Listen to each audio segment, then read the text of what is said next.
I can't hear anything.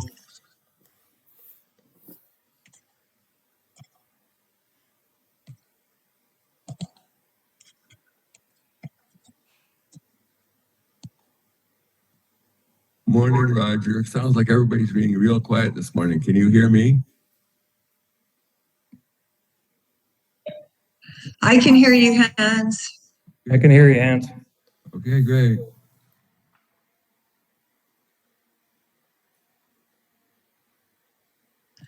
Thank you for doing that because I just realized I was on 0 volume. Hello, everyone. In a couple of minutes, we will start the meeting. So just a minute or two patience for us to organize here. I'm muted, guys. Muted, everybody compare. It sounds like it's a big. Yeah. Just had to reboot and Just give her the valves if you got good irrigation. Well, you're dead. Does the boardroom want to mute while you're getting set up? You might come now. It's working now. The mouse is just erratic. Running all over the place. Yeah, it's like a real mouse. Control now. Keyboard. No, it's not gonna work either. And so, On this.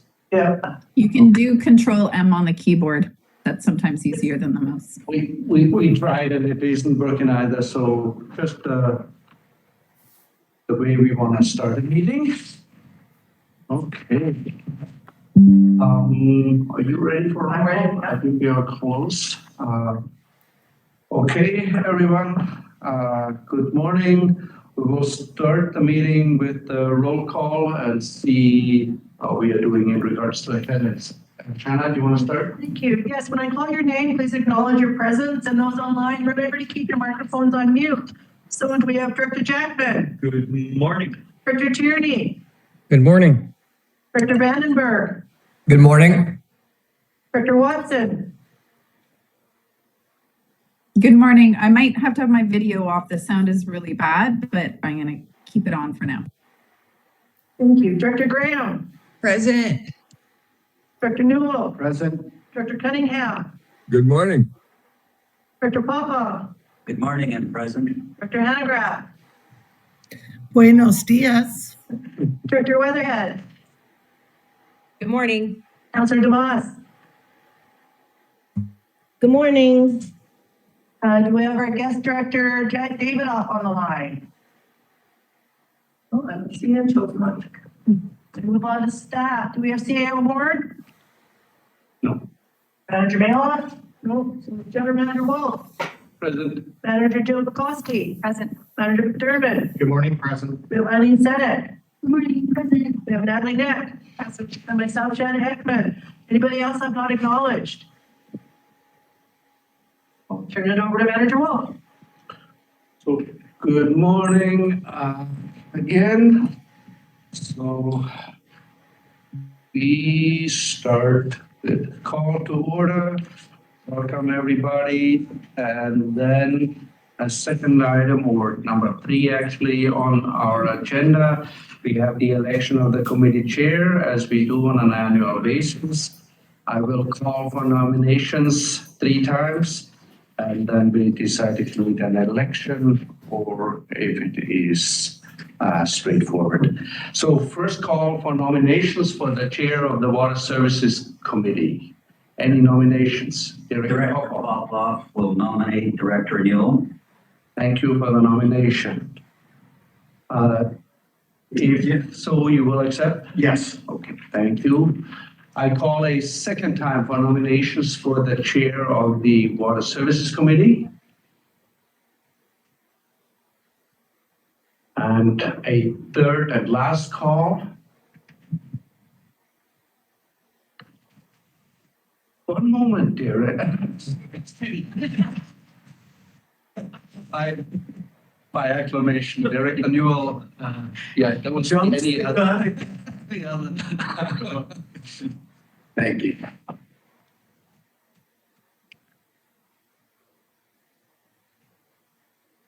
Okay, so we gave Director Newell, Chair Newell, to get ready. I need a pen. Okay, I'm good. All right, welcome everyone. Thank you. Looks like an interesting year coming up, so onward. Yes, sir. Yes, sir. We should have a declaration that elected or reclaimed Director Newell for the Water Services Committee, and I move that declaration. Oh, yeah. Is there a seconder? Sure. Is there any opposition?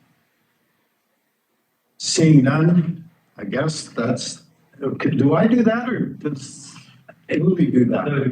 Well, I would have normally done it, but Okay. I thought that was limited to when we do a vote, but I. Right, thank you. Thanks.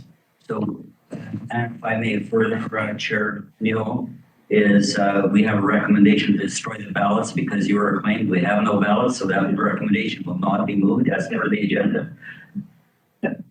Great, thanks. All right. I broke all rules right to begin with. It's most of them. There's my notes. Okay. Do you mind monitoring chat? Walter? Can you monitor chat as well? Okay, thank you. Yeah, so we will monitor chat. Thank you. Co-monitor it. Sorry, I'm just setting up my mouse here as well.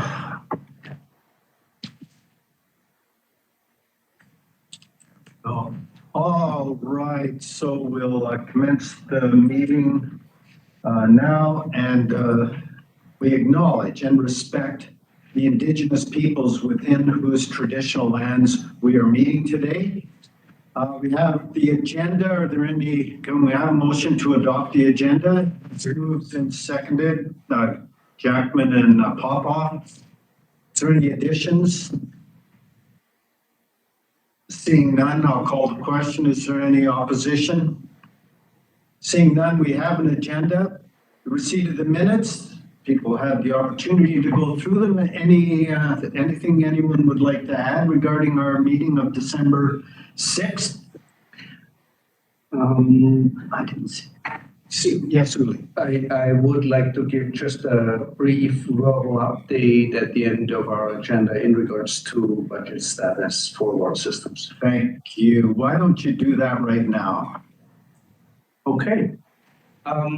So you have seen first version of our draft budgets for the water systems, for all of our water systems, and they were subject to changes in regards to a few lines. The main ones being there's a line called operator admin, meaning we are looking at the administrative time that operators spent and reallocate them out to water systems. Initially, they all land in A103, so in an allocation service for utilities, and we then reallocate them out to all water systems in order to have a fair cost distribution for these administrative costs. Second one is the environmental services fee, and both of these line items go somewhat hand in hand. We need complete data that we didn't have in time to make these updates to these water services budgets. And therefore, you will see your budgets fully finalized in your regular budget, special budget meeting that you have on Friday next week. And we will make the full updates in the time frame from now until then. There's as well a couple of systems where we had tax increases in there, but when we checked all the bylaws, there is, I believe, 3 water systems where we have to change what we proposed as tax increases, and you will see these changes reflected in these 3 water systems. And one more that came out of a request from the director in regards to the buffer water systems, as well as tax-related, smoothing it out over 5 years instead of a single increase. And again, you will see that as part of the final budgets on that Friday. Thank you. Any questions? Director Watson. Director Watson, please go ahead. Thank you. Through to staff, you mentioned, Uli, that we'll see these updated budgets at the special board meeting. Will those be the detailed budgets or are they just part of our cover sheets? I'd like to see the detailed budgets. So you will see the budgets as they appear in Planner. We can provide you, Jason, are you okay with sending them out to the individual directors prior in a PDF version as it appears as Excel? Okay, we can send them out prior with the other details.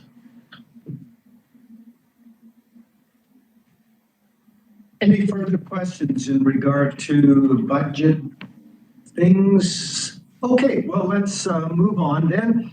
And we are now at item number 6, and this is Jason's item. So go ahead, Jason. This is Water Management Plan. Please go ahead. We presented a draft water management plan at the December Water Service Committee for review and feedback. We also sent the plan to our commissions and CACs for after that meeting for review and comment. The only comment I received was from Rydell CAC, basically saying that a little bit mute on Rydell drainage, but we kind of did it on purpose because we're not done our management of that system yet with violence. Other than that, we did minor edit changes that staff picked up on. Another item we noted that we're listing a policy that we had going back to 1989 that's should have been rescinded a long time ago. It's basically it says that health units are to provide for regular reporting on water quality. They don't do that. So that policy, we should rescind that policy. So we'll just leave it on the plan. What other changes did I have that's significant? There's some changes around that were triggered by the annual water consumption report. Our original goal was to do an annual water consumption report. It's a lot of work and we don't really need it. So I think instead we'll kind of review the data once a year, but do a formal report every 3 to 5 years as needed. Yes, go ahead. Yeah, Director, if I may, Jason, would it be possible for you to put it on the screen for us to take a look at the changes so we can review it as you go forward? Yes, Can you bring up the red line? yes, give me 1 second. The first item I was talking about is on page, I don't know the digital page. Yeah, I know. It's page 12, but Come on here. page 9 of the report. Page 21 of the agenda. And then this is the water management plan, right? Yes. Okay. And you've got Watson speakers list. Oh, yeah, this is pulled up, yeah. Please let us get organized here. There, Director Watson, go ahead.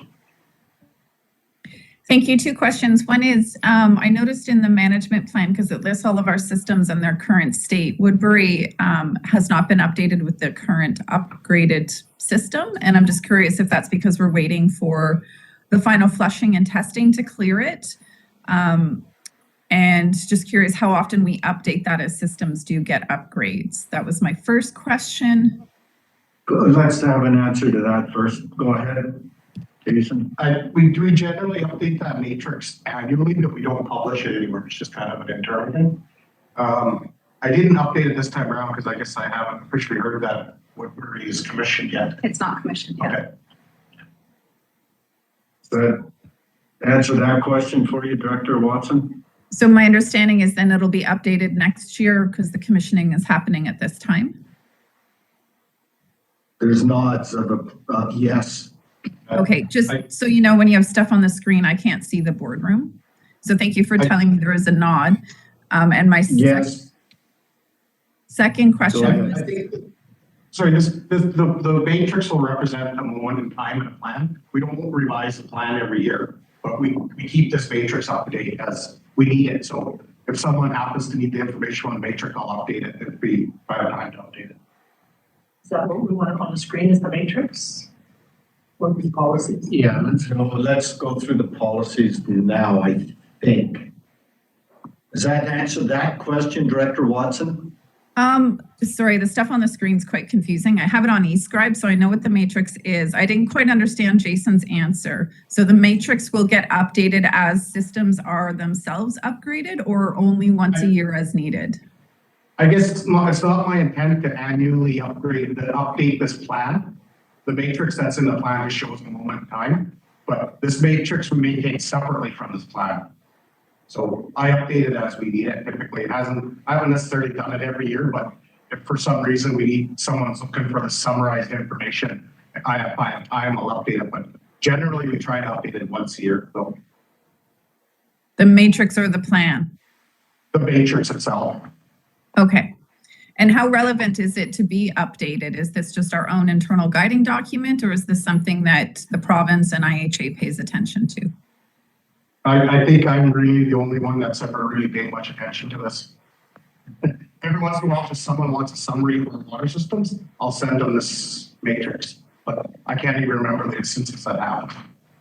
Well, it was a great read. It was good to see all of our water systems. So I think it's a good document. And my only other question was just when you mentioned a policy earlier, I didn't hear which one it was, but I'll leave it at that. The rest of it was fine to me. That matrix actually dates back to Brian Carruthers' days as CAO when we did a service review. So I've been just kind of updating it since. Thank you, Director Jackman. Oh, thanks, sure.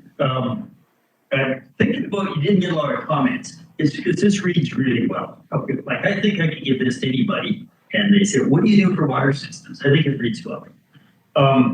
It's asking for adopting immediately, which is of course be next week at board. So there's one little picky item that I bought, and then there's this matrix. And so really maybe the service delivery matrix right now, it should say as of February 2024, something like that, to show it's a snapshot, and then there's no confusion. And then depending where we access this, there's just one silly wording thing that maybe you can ignore, maybe you'll change it before board meeting on 37 of 106. Reporting on water consumption and loss of demand forecasts. It says the goal of staff is to a review of annual consumption. It used to say provide and struck that word. I mean, it's just the tiniest little grammatical thing in the whole report. So I don't know if you want to. Are you saying the struck out provide should not be struck out? Well, the goal of staff is to provide our review and annual review. It's just a tiny. No, yeah, it's on page 15 of 30, Jason, under reporting. And I think that it does read better if you leave provide in. Staff is to a review of annual consumption. Yeah, I thought of that and then I thought, I just can't read. Okay, careful with this because part of the discussion that we had as staff was that what you saw as a consumption report was very time intensive. Sorry. Yeah, no, please, yes. Very time intensive, and that we would actually provide that comprehensive report only every 2 years because, it's just limiting what else we can do. And I think that might be the reference that you have here. Yeah. We still gather some of that information for our internal usage, but provide it to this committee every 2 years. My supplemental chair, you made multiple edits here on the blue line, red line thing. And so, the intention is to remove annual. The goal of staff is to consider reviews of consumption on all that kind of wording. It's just, it doesn't quite read right. And you did make, so it's obviously because you have several edits in there. My intent is not to formally issue a report though, so annually, at least annually, we'll look at the consumption data, and it might only be an internal staff email. Okay, so you won't provide it. So the goal of staff is to not get a review, but just review annual consumption, take out that. Take out that, yeah, well done, Then it's an internal. It's an internal review and then the reports are provided every 3 to 5 years. And just because it's immediate adoption recommended, I thought, okay, it reads so well. The level of report annually depends on what we find. Because it's just like, there's not much concern here. There might be leakage in one system. That might be just an internal email. Yeah, fair enough. Vanderberge. Okay, and you're okay, Louis? Yes. Okay, Director Vandenberg, please go ahead. Hi, and thank you. I think further to Director Jackman's comments, I guess what's catching my attention on page 14 of that report under water conservation and protection, one of the goals is to reduce water demand by 20%. The third goal is to provide annual reporting on water consumption and loss. And on page 15, we again go in to provide annual reporting on water consumption and loss. Going to 3 to 5 years, I guess I can't appreciate the work that you speak of because I don't know what it takes. And then I hear from Uli 2 years. I guess my concern is that going into the future, in the very near future, in the areas of Creston A, B, and C, water is becoming a very interesting and pronounced topic. And there's going to be a lot of work in water and how we manage it. I guess I'm interested in knowing if we didn't have this consumption report as indicated is one of the factors with water conservation, how is that going to impede our decision making in the next few years? Because there's going to be a lot of conversation around water and where it's going to be going. Yeah, go ahead, Jason. I think in the plan, as I'm saying, as a minimum, generally every 3 to 5 years, we'll do the detailed report. We actually look at Arrow monthly for the consumption there. Arrow, Town, Creston, Erickson. So, yeah, Go ahead, if I may add to that. Yeah, so there will be water system specific information that we share with, i.e., community advisory communities as we get into critical phases, summer phases, early fall phases, where we have water supply issues. So Arrow is one of the prime examples. Lister is another one where we have ongoing issues and need to reduce consumption. Welfare used to be one. Right now we do not have these same issues anymore. So where we have water system specific issues, we will report out specific to that water system. In addition, for your special situation in the Creston Valley, we have some initiatives that I don't and can't get into details that will inform you likely over the next couple of years in addition to what we normally do. Thank you, and supplemental, if I may, Mr. Chair. Yeah, go ahead. Thank you. So then, in the plan, I guess the care and caution needs to be whatever you are putting in for goals and matrices in the plan.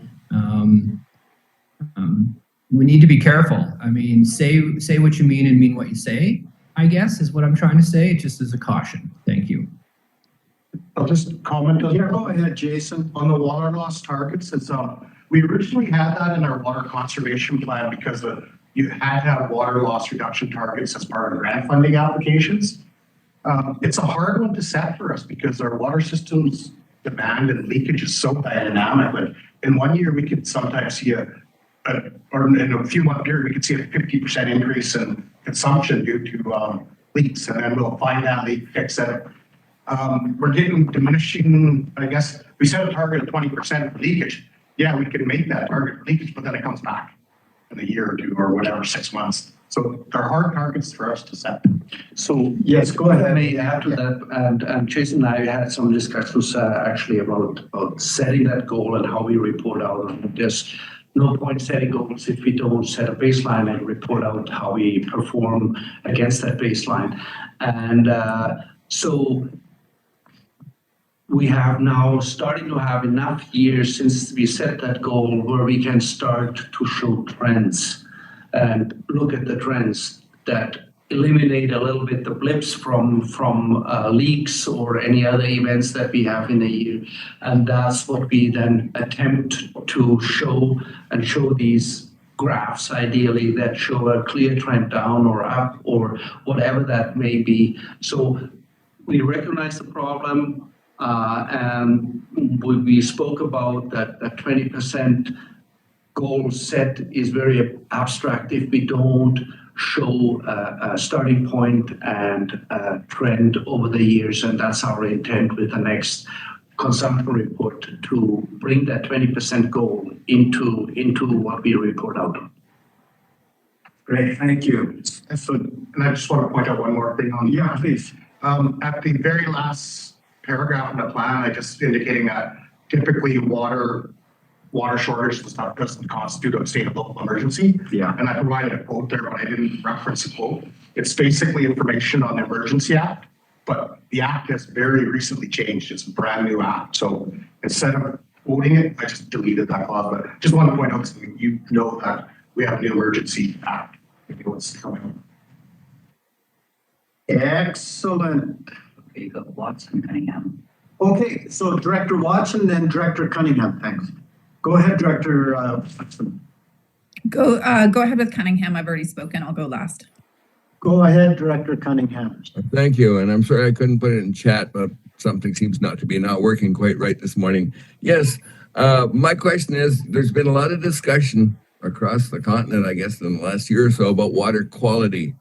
And as you may know, some cities have things such as still have lead pipes, and there's been things like that, those problems in Detroit. There's been problems with things like arsenic and cadmium and all sorts of wonderful things in the water. And I know that, of course, we do the two tests, the one for bacteria, and I think we do it weekly or something like that on our water systems, and also the ones that for minerals, which I believe is done, a few times every so often. And I know the results, but what was wondering if we could do was to post the results of those two tests with our water bills when we send them out compared to the Canada Drinking Water Quality Standards. So our residents know exactly how our drinking water in the Kootenays, or at their water system anyway, compares with the quality standards. And I know there are some things that we may not really want to share, but I think that it's important that everybody be aware of what the problems may be. And if we post those things now, later on with climate change and things drying up, and if our water quality changes, we can explain it to our residents and we'll have a baseline from which to work. I know since we have the material, it's just a matter of printing it in and putting it out there. And that's my suggestion. Comment? If I may, through the chair, I think I heard two things here. One was adding it to the bill, and we need to check how much we actually can get in an envelope and before it causes trouble, and has added workload in getting that folded and into the envelope. The other one you were speaking about posting, is that in the sense of posting it on our website? So just for clarification. Please go ahead, Director Cunningham. Thank you. Posting it on the website is probably a good idea too. I just thought that a little flyer in with the bill, since the bills get mailed out or printed on the bottom of the bill or something like that, that would let the residents know that, listen, hey, here in the Kootenays, we do have pretty good water. And I don't think they're, and those who have had challenges with bacteria, if there's a little note like that in the bill, maybe they'll be aware of it too, because we know there are some people who are resistant to change. And, and being aware of what's happening now compared to the way it was, I think that's important. Okay, so I guess we have here two different reports. One is the comprehensive chemical report that we do once a year or every 2 years, depending on system. The other one is the ongoing bacterial ones, and that would be a lot of reports, depending on the size of the system, to inform the public on.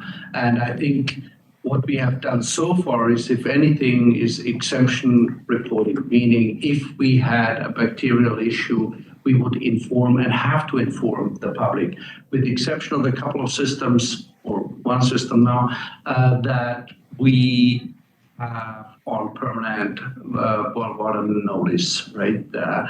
So I think it is better to inform people when there is a quality issue, which we have very rarely now, and sometimes localized if we have a line break and a repair. Bacterial, I would suggest to leave at that. There is an issue basis, not an ongoing basis.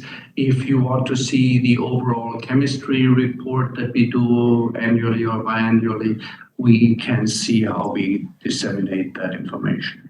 If I may, Chair, a Just a supplementary. sec, Director Cunningham, one more comment from staff. Yeah, I mean, we can assume that if we are not informing our customers of a water quality issue, then we are meeting the Canadian guidelines, right? And those reports can be very confusing for people to read. So putting them up there could result. Okay. Director Cunningham, no, I won't cut you off. I'm just going to say that this is too big an issue to raise at this particular agenda item to actually implement a new process, but the points are taken by staff. Please, Just one more. Jason has one more comment. Our billing inserts do have a section on water quality. Maybe in 1 or 2 sentences, we can improve what it says. Just say, we meet drinking water quality guidelines, no bacteriological issues, stuff like that. Right now it says water quality is good. Okay, so we'll update that note on the bills. Thank you. Director Cunningham, in closing, you had another comment, I think? Yes, my last comment was, well, I was looking for, it was a simple chart, water quality standards for iron, Canada's, and what ours are in decibels. And it was, the chart we get is rather easy to understand. And I know if we're high or low in the things that, the bacteria, I agree with that. That's not worth doing because it changes with systems, and we have line breaks and all the rest of that. And that's up to date. But the other one, which is only printed once every couple of years, I think the public has been asking about it because the big thing now is water testing, and people have been testing their well water and wondering how it compares to regular water quality. Well, how does it compare to the water quality in Weimar or Balfour? And when we post that kind of stuff, either online or with them, I think it's a beneficial thing for our customers. And put it this way, it shows how they're getting value for money. Thank you. All right, yes, Alex has a Through comment. the chair, that information is available to any of our water customers. They just need to call and we can send the comprehensive chemistry analysis to them. But there is a component that needs to be explained with that. So it is quite a detailed analysis and report. So it's best served by if an individual wants to know that information, we're happy to give, and we have in the past provided those reports to our customers, but there is a bit of explanation that needs to go along with that. I, through the chair, would go one step further. We have to be aware that you sometimes have variations in there that are not necessarily real. So i.e. in your water systems, where we have seen some samples coming back with unusual pH values that when we followed up actually normalized and was an outlier for whatever reason. So now if you publicize this report, you raise a lot of questions and concerns for potentially no good reason. So I caution a little bit to over-report and have some semi-scientific analysis through the public that then causes uproar.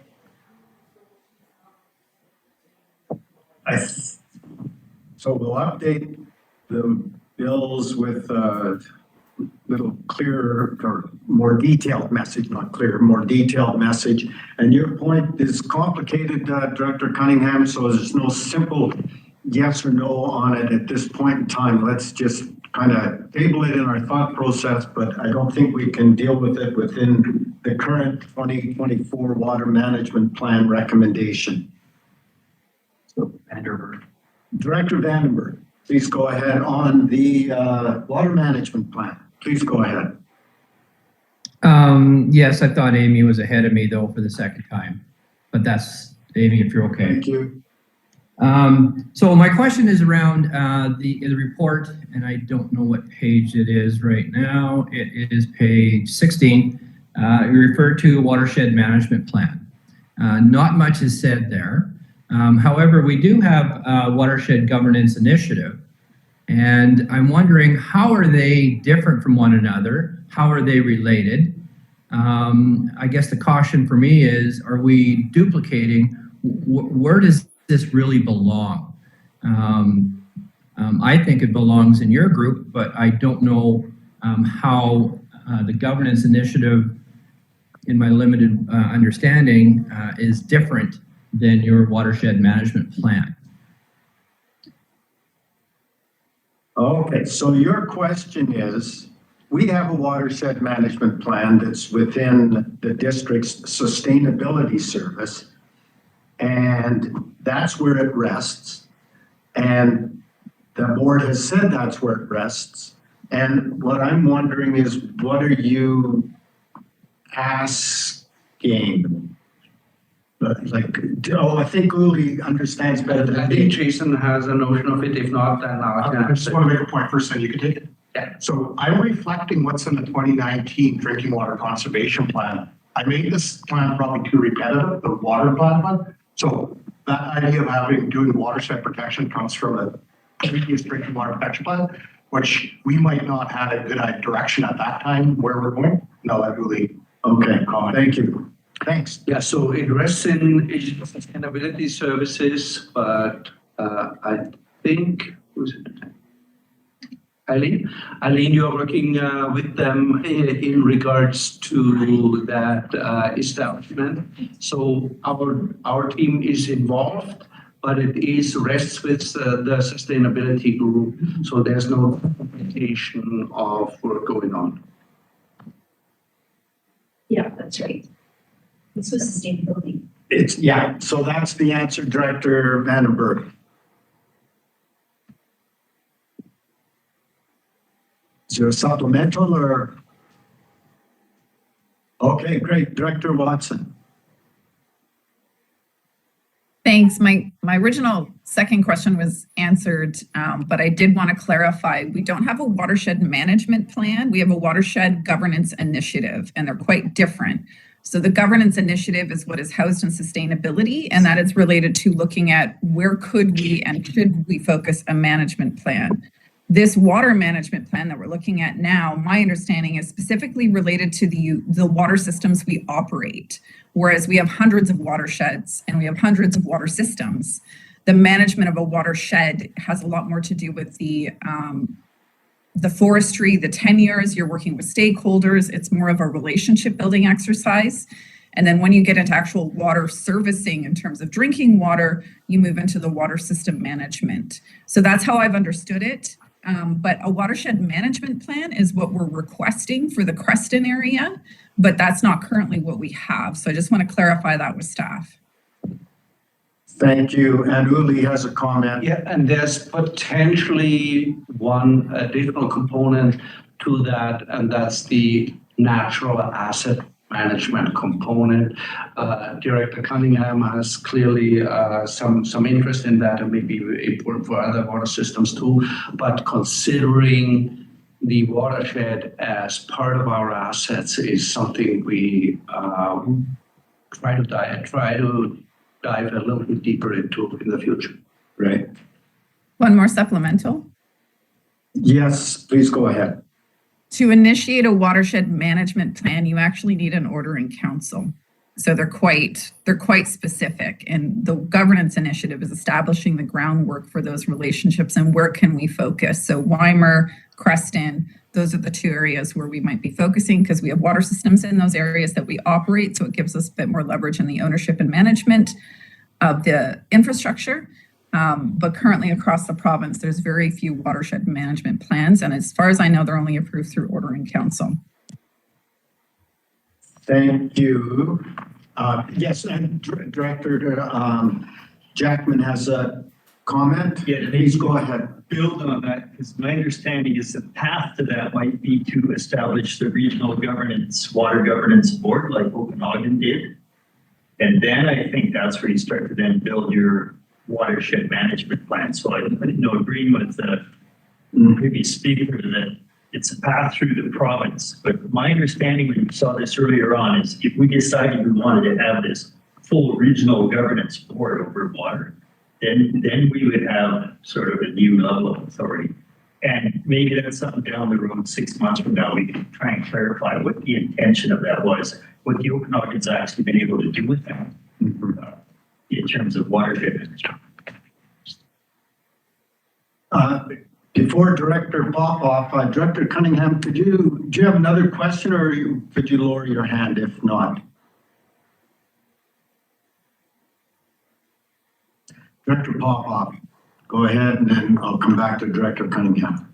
Yeah, thank you, Chair. Since we are now talking about watershed management plans rather than the water management plan associated with the water systems that we own, the question that I would have is the Sulphur-Can water system owns the watershed or a portion of it.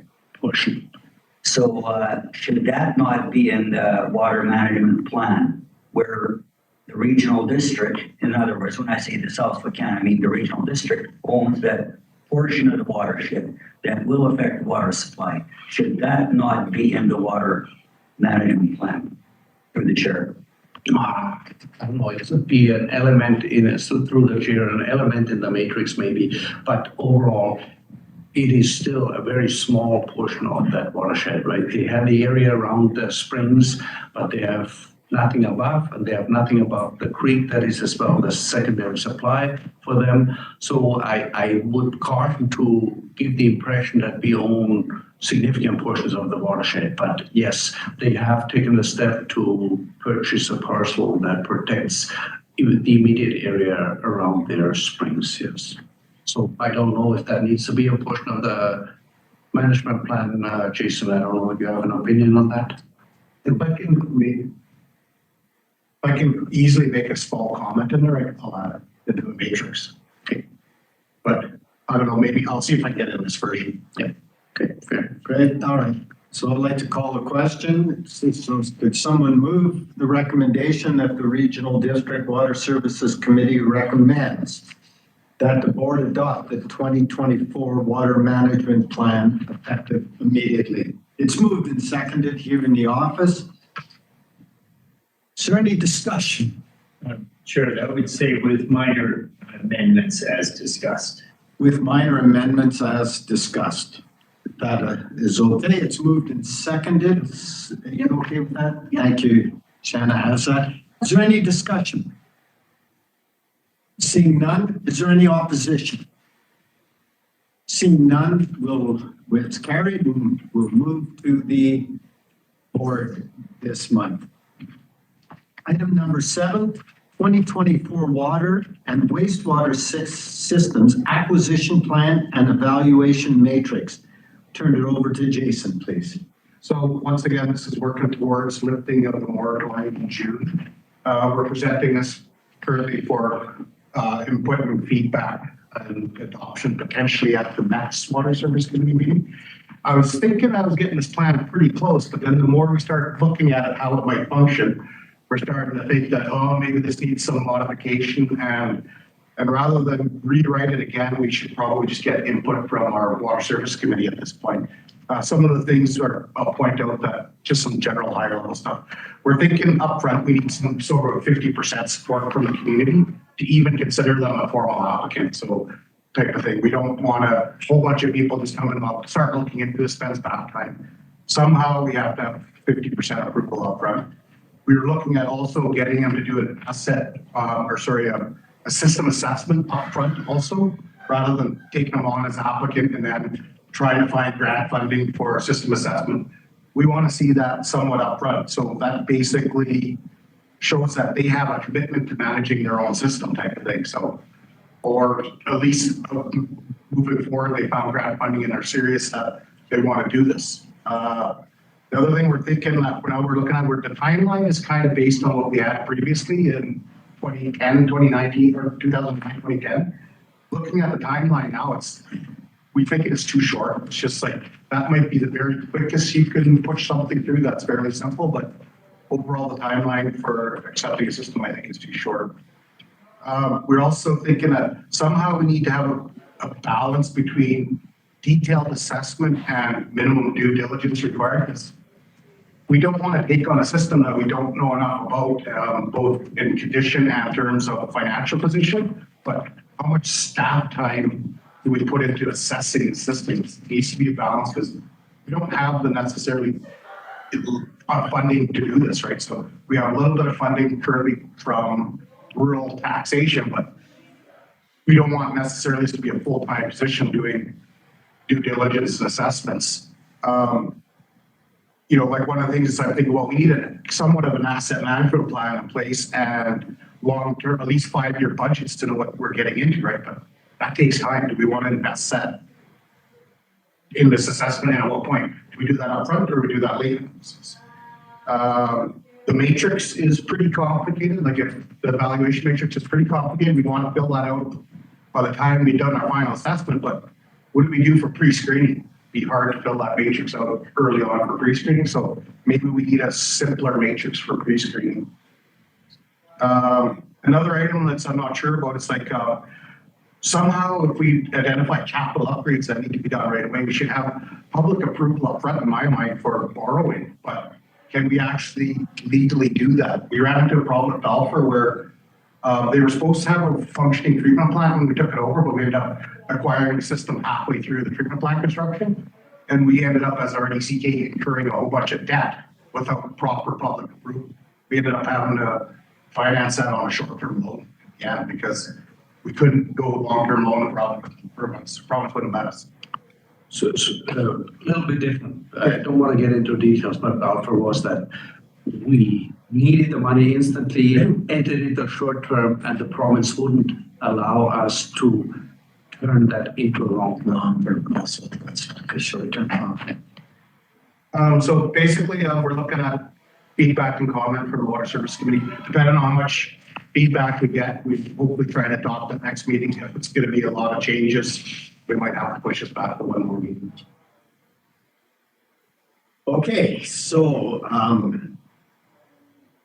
let's open it for questions. So I've got 2 on the speakers list so far, Director Jackman and Director Popoff. Director Jackman, go ahead, please. Sure, thank you. Through the chair. Again, I like the way this reads. And it kind of tells a bit of a story. And the area I wanted to focus on was the part of service levels and financial expectations, which interests me. I think, Jason, that's where you led with like a 50% cash or something. And I thought, and I'm just going to read a little bit, not pretend it's all going to be captured, but just get that ideas out. Because we have good words in here says, will be required to be maintained to the same general service levels as existing regional district services. And I'd love to see that built out and saying which strive to maintain compliance with and then the standards. Then we go on to say, as a result of investments to achieve these standards, typical annual water tolls range from this to this for RD systems, along with typical parcel or frontage tax levels ranging from this to this. Like to really hammer home the expectation. And then you can go beyond and say many small local water systems, which are in various levels of compliance, have the appearance of far less expensive water. But this is not the situation we've been facing. That to really spell it out. And even the municipal levels I've seen, I get this argument, like, and I'll go back to Kamloops and then quit. People say, well, Kamloops only pay this. Nonsense. They had like a multi-million-dollar water treatment system capital that's buried. And then they have the 3/4-inch home connection fee, and then they have this, and they have that, and they have the water use fee. So you can't look at a number in Kamloops at my mom's property, because I have. It's nonsense if you think that's what you pay for water. You pay it for. So I really like this section, financial expectations and service levels. And I'd love to see us build it out so it paints a really clear picture. You can go and have a cheap water that's non-compliant, but if you want to go this path, it's heavy duty. Is there a comment on Just that I would add to this, municipalities typically have in a ratio a much grant level than rural systems have. Since they have only one system, right, they often get a $4 or $5 million grant for a $10 million facility, which we, with the exception of Arrow Creek, have never seen in that form.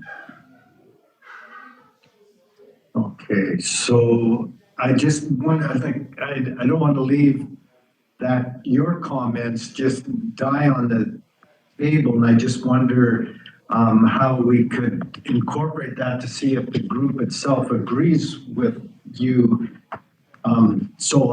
Jason, do you have a thought on that? So far, I'm just asking for written feedback, so I can compile all the comments that received, and depending on how many, if it's just a few of them, then we might just bring it back with the changes, what we think for staff. But if it's going to be more complicated, we might need one more meeting.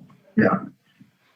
Yeah, and I think the outlining within this document, like the reality of things, like, this is not just whatever, like this is legit big time decision making. Go ahead, Uli. And one more comment, and Jason pointed that already out. So you see that list of timelines on page 10 of the document, and that's the one where we still struggle a little bit to fill in the details. There's, as Jason pointed out, a heavy assessment period, a lot of information that needs to be gained that requires time because operators and supervisor managers can't just drop everything and do the assessment portion. And it's an iterative process, very much so. We have multiple times we report back to the community. We have multiple assessment steps. We get an engineering report, and so we haven't fully flushed out that process. And it is, as Jason pointed out, more likely in excess of 2 years, the overall process that we are going to go through. But that's part of the document where we weren't comfortable, calling it this final draft, but just to bring it out to you, full comments and any comments in regards of things we are missing. Yeah. Director Papa. Yeah, thank you, Chair. Right. We do have a speakers list. Okay, who else? And Director Watson has to leave at 10 o'clock. So I'm going to defer to Director Watson first, and then it would be myself, Director Graham, and Director Vanderberge, so forth. And the chair. Okay. Thank you very much. Go ahead, Director Watson. Thank you, Director Popoff. So a couple of notes I want to make, and I really appreciate that staff is going to give us time on this. Lifting the moratorium and having an updated acquisition policy is a very big chunk of work, and I appreciate getting it right. The template you have so far is a pretty good start. So I think it's overall pretty good, but this is my input. Number one, we need to standardize the process to demonstrate the 50%. I don't think that should be a director-led process, just given we can all approach things differently, and then you get into subjectivity. So while it's not a public assent process at that point, but standardizing a survey or something like that should be included in the acquisition policy so everybody knows the process and it's the same one. The system assessment itself, so there's two different assessment processes that need to occur. The first is the system. What state is it in? What's the infrastructure like? Where are the water lines, which we know in Woodbury created a huge headache that we didn't know where those water lines were. So that needs to be an outline that's defined by our acquisition policy. So everything that needs to be addressed in the system assessment process. And I think that should be driven by in-house, or at least if you meet the terms of reference, you can do it through a consultant. But we can't just assume that we're going to leave it up to a system to give us their version of the state of their system. We have to be able to review that based on our own metrics of needed information. I think the biggest flag for me is we've acquired some systems that had a lot of unknowns. We need to be as clear as possible what those unknowns could be. So the terms of reference on a system assessment should be set in the acquisition policy. And how it's addressed could be either contractor, consultant, however, but the system itself that's interested in being acquired has to follow it and also fund it. My biggest flag on this whole process is the cost. And I know generally you want to set policy and then relate to costs later, but my concern is that our actual capacity to lift the moratorium is not financially fleshed out. I'm seeing at least another one full-time equivalent that need to be required in environmental services to just go through the acquisition process and all the pieces in it. So I think we need to flesh out some staff time and what it's going to take before we're even close to lifting that moratorium. And my last note is that I mentioned the first system assessment. Once you get that 50% from the public, in whatever format we've determined is standardized. And then you have your system assessment that says, is this even viable? You then do a service case analysis. That service case analysis, which is required for any service we create, outlines the cost, which would include an asset management component. And I know that's in the acquisition policy, but being really clear with the public, okay, here are the deficiencies we found. Here's your long-term management. Here's your operations. That service analysis is what sets the baseline for the public assent process. So it's as transparent as possible. It's going to cost you this for us to take on the system. And is it going to include more staff time because it's a 200-person system, or it's a 20-person system and we can fit it within our staff component? So I can send that all in writing, but I wanted to highlight a few of those pieces as being the big pieces missing.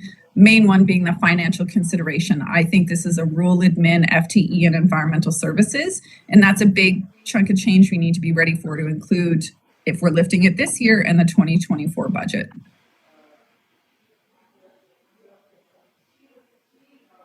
So I'm just making notes here.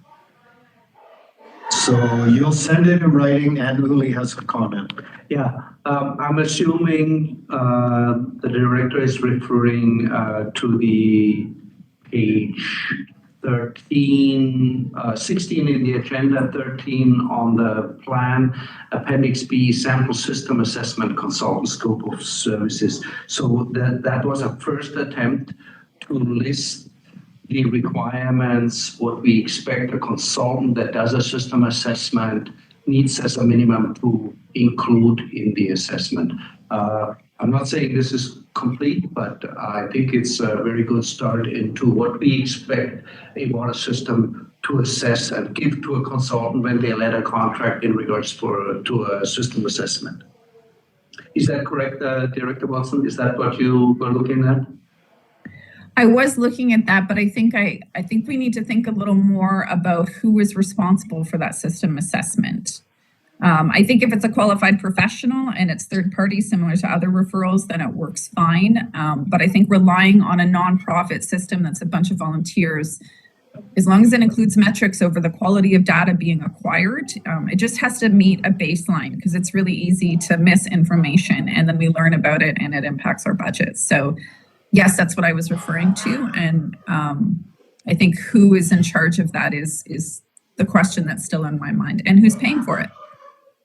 I could be wrong, but I believe the document refers to a qualified professional for the assessment somewhere in there. So that should be clear to the applicant. Jason, did you have any other comment? Yeah, I think generally I was thinking along the same lines as a director overall. I did miss the part that we need to flesh out staffing up front, but yeah, the idea that's what I was getting at earlier too. It's like, we need to, I was thinking along the side of a business plan, a business case, but yeah, a service case analysis is a good term I could have brought forward too, but the idea of how much work does a consultant do versus staff. The consultant, yes, we should put as much on a professional consultant as possible, but you get to the point where they can't do our budgets. So I would like to see us actually do a preliminary budget for a system before we take it over, but that's staff time. So that's a decision we have to make. Do we want to invest that staff time to actually come up with potential five-year capital plans and asset management plans? We could try and put as much of that on the consultant as possible, but I think some of that final analysis stuff has to be done by staff. One last supplemental. Yeah, go ahead. Would it be possible the next time this comes back to us to include a budget from a staff consideration on, let's say 5 systems want to come in within a year, just to give us an idea of what the staffing component is in that acquisition process? I think we might bite ourselves if we go through this without addressing the actual staff time that could be considered, because I know you guys don't have spare time.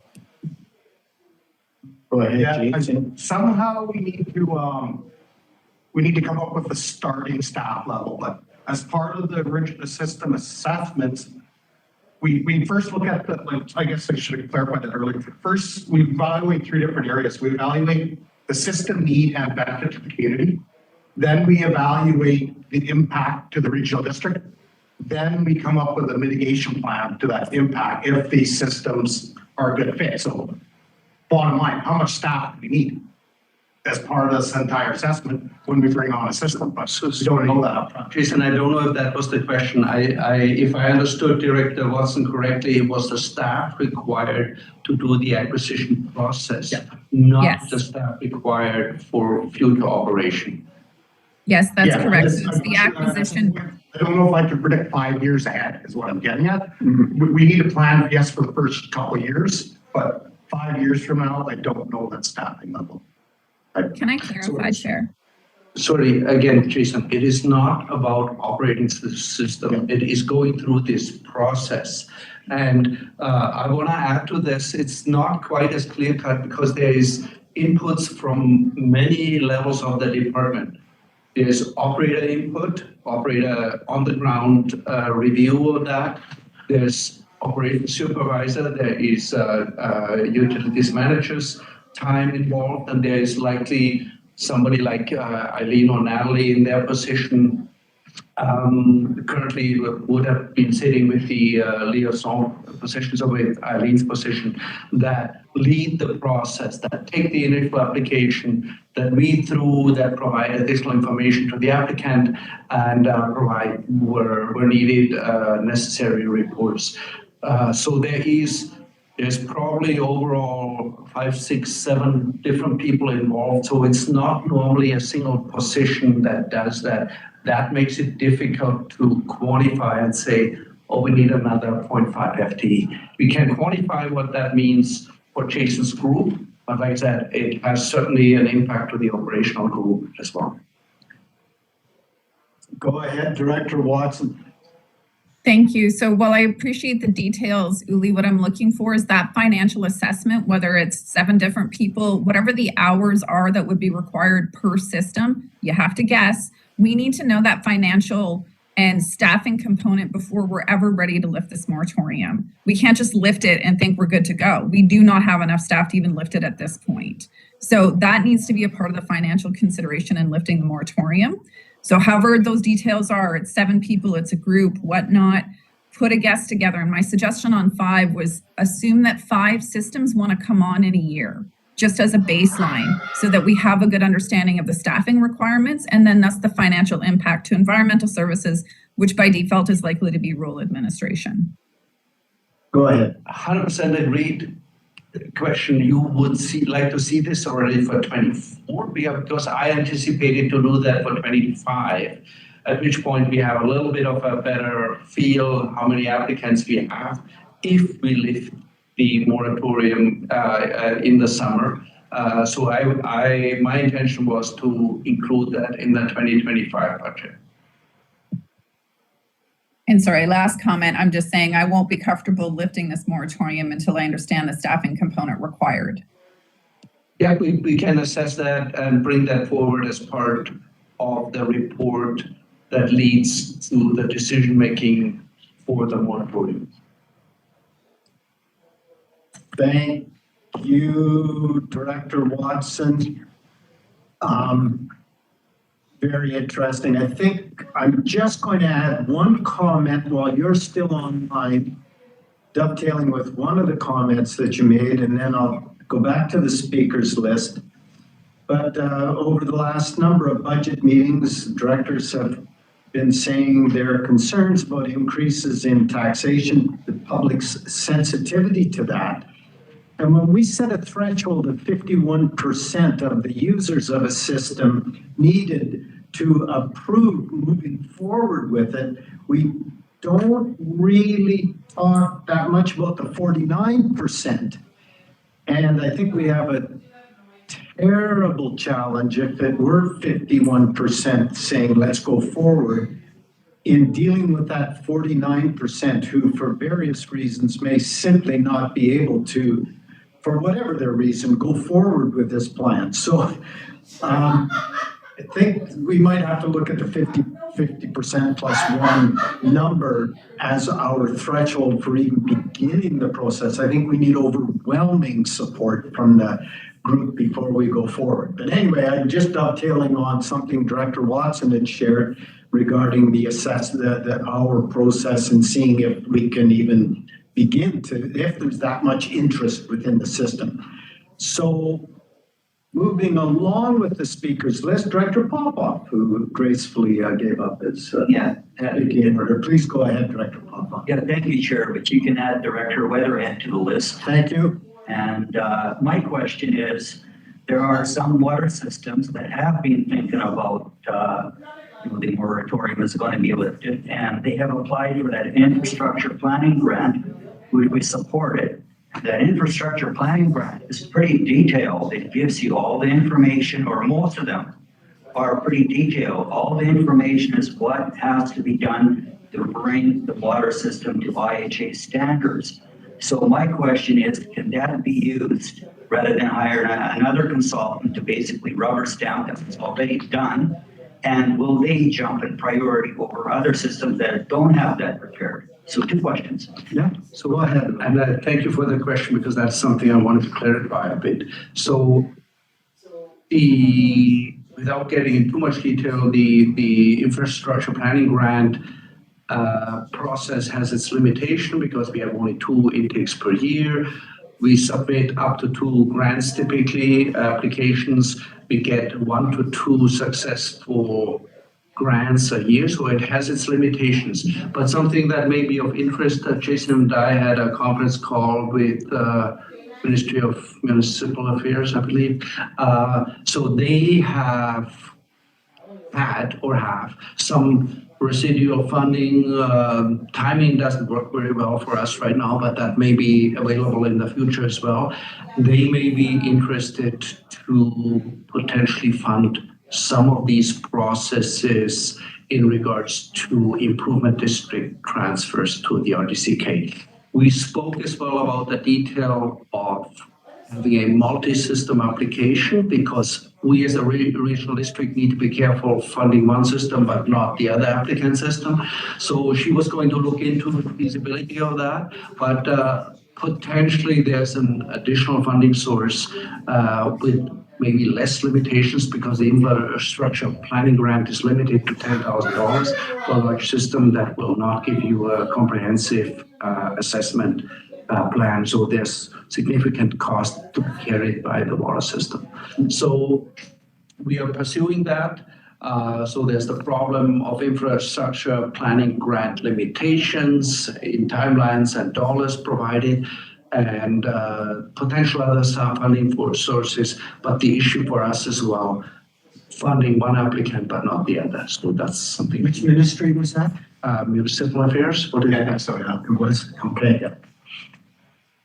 So Supplemental? yeah, supplemental. What I was getting at is, and I understand looking towards in the future for applicants that will get that infrastructure planning grant. What I was looking at, there are some systems that already have done that, and they are pretty detailed infrastructure planning grants.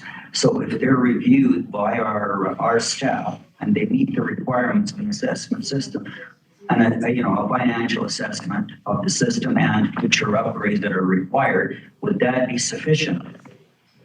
Or I identify what is missing on there and just add the little addition that you might need? It may be, and that may be a component of the pre-screening that Jason was initially indicating. It was to see how far have they come. Have they already made first steps towards compliance and treatment? Have they had engineers involved? All of that will be part of what we are going to look at. And it may, they still need to meet that list that we just spoke about on that page for all of the details that we need, but for them, it may be a short step to get all of the missing information versus somebody starting from zero. The answer is maybe. The second part of my question, Yes, go ahead. which has not been answered, is if you've already done that, it's there, the information is available. When you do your matrix, will them put them ahead in the queue because they've already done most of the work? And I see a nodding of the head, is that correct? Yeah, I think we're staff are thinking that they wouldn't even be considered a formal applicant until that assessment's done. So these other people might need a year or so or whatever, 6 months to get that assessment done before we even start considering them. So yes, they wouldn't have to already. It could qualify them definitely for step one to be an applicant system. And then we look at the details of the application, and that's when we do the detailed assessment that the matrix shows. And the more, in general terms, the more a system has already done and demonstrated their knowledge and improvements and financial viability and support from their users, the higher their chances to become the ultimate applicant that is chosen for that year. Thank you, Chair. Ask and answer. Thank you. Director Graham. Please go ahead. Thank you. So through the chair, I think Director Watson covered a lot of what I was going to ask, but I would, through the chair, ask the staff if they have any idea as to how many water systems might be interested in coming onto the regional district. Like, I know there was a moratorium that came on. I've got to think that happened because there was just too many systems that wanted to come on way back when. So do we have any idea of the interest in the area? We do not have a good idea. We know of a couple of systems that are definitely interested, but we ourselves are not sure. I mean, the expectations that we have that clearly ultimately bring for the vast majority of systems their current charges way up from what they are used to pay will likely be a deterrent to many systems. But so for that reason, it is hard to guess. Like I said, we have a couple of systems that are talking to us already or have for quite a while, but we don't have a comprehensive list. It's not like we have a list of 20 that are just knocking on our door already. So 5 applicant system may be a good guess, but it is hard to gauge. Okay, so thank you. One supplemental? Just let Jason answer to okay. Director, and then you go ahead with the supplemental. Go ahead, Jason. When we put on the moratorium, there were 6 systems still in the queue. A couple of those have since dropped out for different reasons. We don't even know if the remaining 4 or whatever are still interested. Maybe not. Yeah, we've had tire kickers. There might be a dozen, guessing, tire kickers out there. Some serious applicants coming forward. I'm guessing probably 4 or 5 to at least. Yeah, but it's hard to say. Yeah. Go ahead, Director. So supplemental, I'm just wondering if it might make sense for the regional district to have some publication that there is consideration of a moratorium being lifted that would give water systems an opportunity to pre-prepare for this opportunity. Because my concern, I guess, is a matter of fairness and whether water systems, like there's 10 water systems that want to come on, but you only allow 5, or what the process would be like. Sorry, who gets to be first in line? So I just have some concerns about that and how that would appear for the regional district. So that would just be a comment. Yeah, Uli has a comment. Yeah, so there is no first in line per se. We are going to, if the board decides to lift the moratorium, we are going to do a comprehensive public information, press release, and similar things about that. And then we start the intake process. So the first several months after a potential lifting of the moratorium will be an intake for all applicants. Having said that, what is often seen as a process that is just to satisfy the regional district, which is the system assessment, is something every system should be doing anyhow as a minimum process. How do you know where you stand as a system if you don't assess what you have, what your problems are, what your compliance issues are, and what you need to replace in the near future? Every system should do that no matter if they intend to apply for the regional district to become a regional district service or not, but that's not very well understood out there. And that is part of the reason why we have such a massive difference in cost between RDCK systems and most of the public systems out there, because they have not done that. They have closed their eyes to the reality that they are in a deep, deep hole. And both from a compliance perspective and from a future replacement perspective. So yes, we will need to do more communication. I believe we had 1 or 2 interviews with media in the past months about our potential lifting of the moratorium and the process that we are going through, like we do right now. So there's some information already out in the public, but we will continue to do more of that. Thank you. Thank you. All right, Director Vandenberg. Hi, thank you. I think Weatherhead was ahead of me, though. No, well, I had it after, so it's fine. Thank you.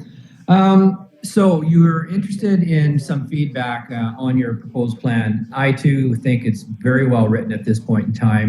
Very few gaps. I appreciate Amy's comments. They were to the point. As far as Chair Newell's comment on the 50%, I agree. That standard needs to be higher because 49% is a lot of not supportive people. And I don't know what that number is, but certainly it needs to be higher. The question that I have, a lot of my questions were answered through this conversation. That was awesome. The question I do have, though, is what of those systems that may fail to the point that Municipal Affairs or Interior Health gets involved and says, here you go, RDCK, it's your baby now. Does that affect the queuing in your plan? Obviously, that type of a system is going to require an awful lot of resources, and so it would have some effect to the intent of this plan. And so and perhaps it won't happen, but maybe it will. But have you thought that one through as well? Thank you. Go ahead, Jason. Obviously, a ministerial order would take precedence over our acquisition plan. I would caution that. I don't know that the province can force us to take a system on. But what may happen through a process like that is that the province comes to the table with significant funding, which then may push them up in our evaluation matrix. But I do not think that the province can force us to take on a system, but that's something to be evaluated. And that is, by the way, part of why we were talking to Municipal Affairs. They are dealing with 1 or 2 systems that are in that situation and that are very interested in our decision-making in regards to lifting the moratorium or not. Yep. So yes, we've had a system that has required the Ministry of Municipal Affairs involvement, and they did provide some funding to help that system do some organizational work, but not any structural work. I think that's about what they did. So supplemental. Yeah, go ahead. Yes, thank you, Mr. Chair. If that is the case, then what criteria do you have at your disposal, Uli, to decide whether or not you want to not take on a system that is pointed your way by the province?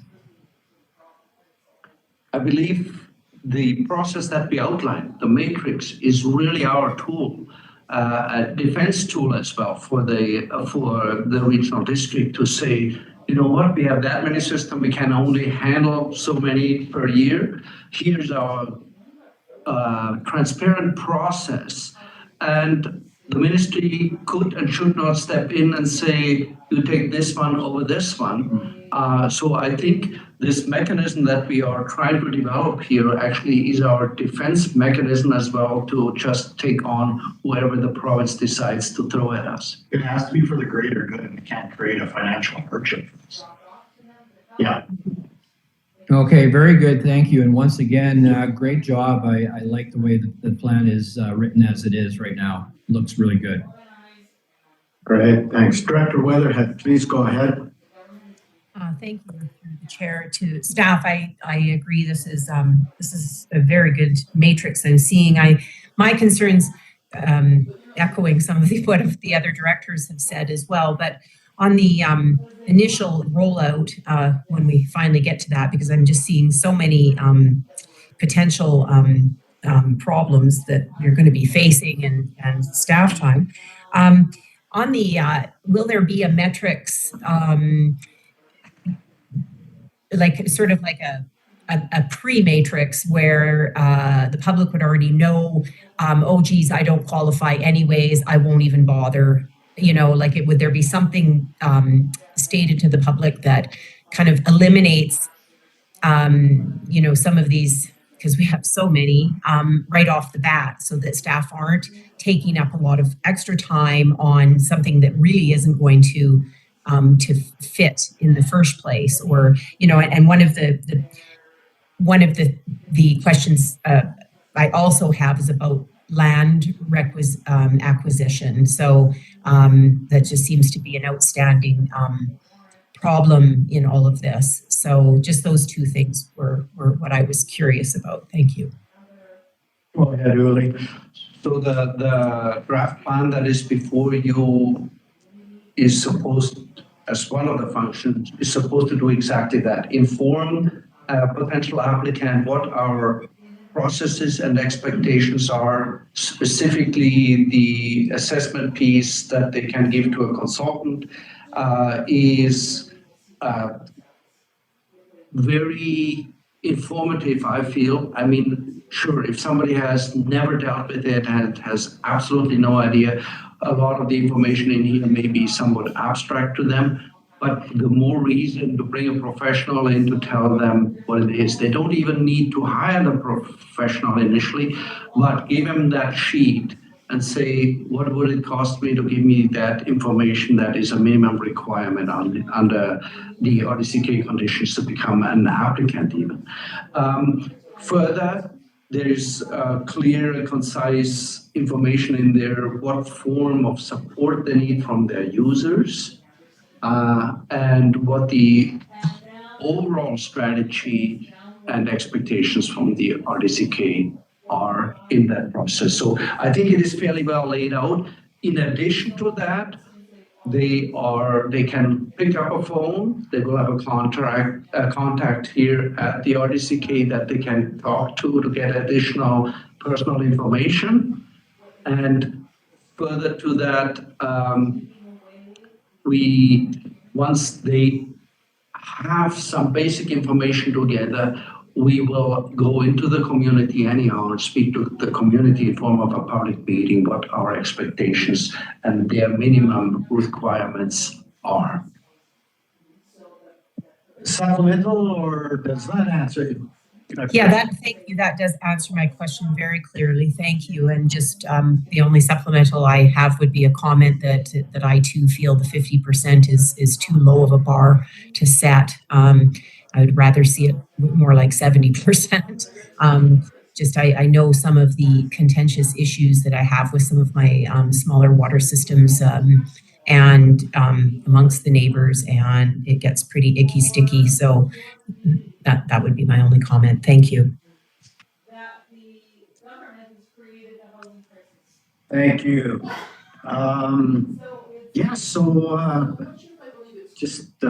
Thanks for the discussion for everyone. Really complex, good report. Anything else? Director Jackman, in closing of receiving this report with no vote, please go ahead. For the second time. Before the second time. Interesting stuff. With all the talk about community support, when you look at your matrix, it's like the one line, community support for transfer, maximum 9 points. So out of 186. And the other line, existing or willing volunteers and water conservation measures, support for that. Maybe those need to be much bigger, more heavily weighted factors. Yeah, that's a good point. in the matrix. It's right down.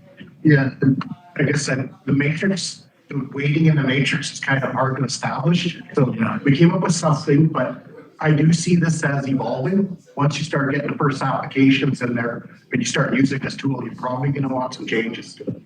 As long as we apply it consistently to everyone, you might end up skewing it one direction or other, but yeah, so. Yeah, good point. Well, folks, we'll see at our next meeting where we're at with this complex issue. Hey, look, the moratorium. And boy, oh boy, massively complex. And the cost issues and just amazing conversation. Thank you. Staff, do you need anything from us?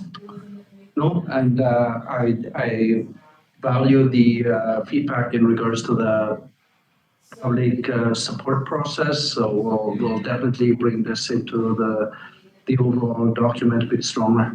And just a thought, it'd be somehow nice to maybe workshop something like this, if we ever did something like this in the future with the Water Service Committee, rather than presenting it for our first time. Yeah. I don't know how would that work. Yeah, no, it's proving to be well, we knew it would be, but once you really put the details down, the complexity is just mind boggling. And the considerations and the costs and who's actually going to do it and fairness and everything that's been raised. So I won't repeat it. So with that, we'll close. We've received it. There's no motion or anything, so we're going to adjourn. Oh, go ahead. Time for a stretch. Yeah, time for a stretch. Yeah, we're going to recess for 10 minutes, folks. So go and get the nice Egg McMuffin or something, and we'll see you in 10 to 12 minutes. And be back in 10. I might not be. Where can I get an Egg McMuffin? In your G3s. Yeah, exactly. Well, you need to see with the guy who is. And there isn't even anybody in the management positions. And the other job positions, there's nobody in those either. Why are we having trouble keeping people there? I don't understand it either. What are the wages? I mean, the wages are probably like, yeah. So I don't understand. Yeah. I've never even seen a posting for it. And then we ran it, I had somebody firsthand tell me that he was volunteer, firefighter at, 6 mile fire hall. And the fire chief, now they've been paying fire chiefs wage, salary. And so every fire hall, and there's a lot of them, they're paying them salary. Just the chief. Just the chief. And so this chief position came up, so 5 of them in that fire hall, the position was 38,000, 5, and they were all, not hired. So then the job posting came out again, now it's up to 50,000. So they all applied, and they don't get their response. So then they don't fill it, so then it goes up to 70,000. And the RDCK hires some 30-year-old from Vancouver. So, and then I heard from one person you can do it. Yeah. Why one person when there's 5 positions? No, there was 1 position, but 5 people who worked at that fire hall applied. I see. And they didn't hire any of them. So then the directors are told, oh, we have to put wages up high because we can't fill these positions. We have to be competitive. But they're not telling the directors that, one, they're deliberately not hiring local people, putting the wages up higher. To why they're bringing in this particular person, that was just somebody that will comply with whatever they say. They wanted that person for some reason. I don't know, but it's like now that, just that one wage almost doubled. And that, you talk about that, and you're not allowed to hear it, but you can hear it. Yeah, but because I started this, communication network, people are now sending me all this information about what's really going on. And so it's how do you keep on track about it? How do you look into every bit of information that comes? Because I imagine you can't just believe that it's coming to you, you have to check it out as well. Yeah, we have like a team of us that are, doing a lot of research, and like I say, we're,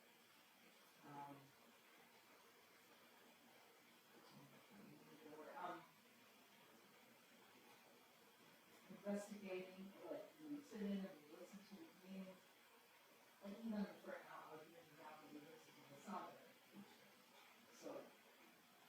to their budget, they want $100,000 for their, basically their swimming pool there that is in the summer, right? So they budget $100,000 for this swimming pool. Now, last year, they taxed their taxpayers for the operation of that, but then they can get a part for it, so the pool was full open all summer.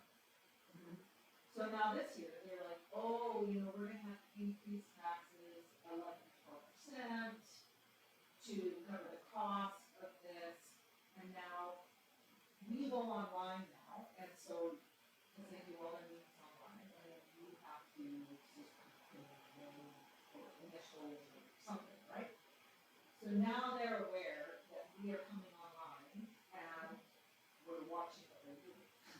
So as they were discussing, oh, we're gonna have to raise taxes,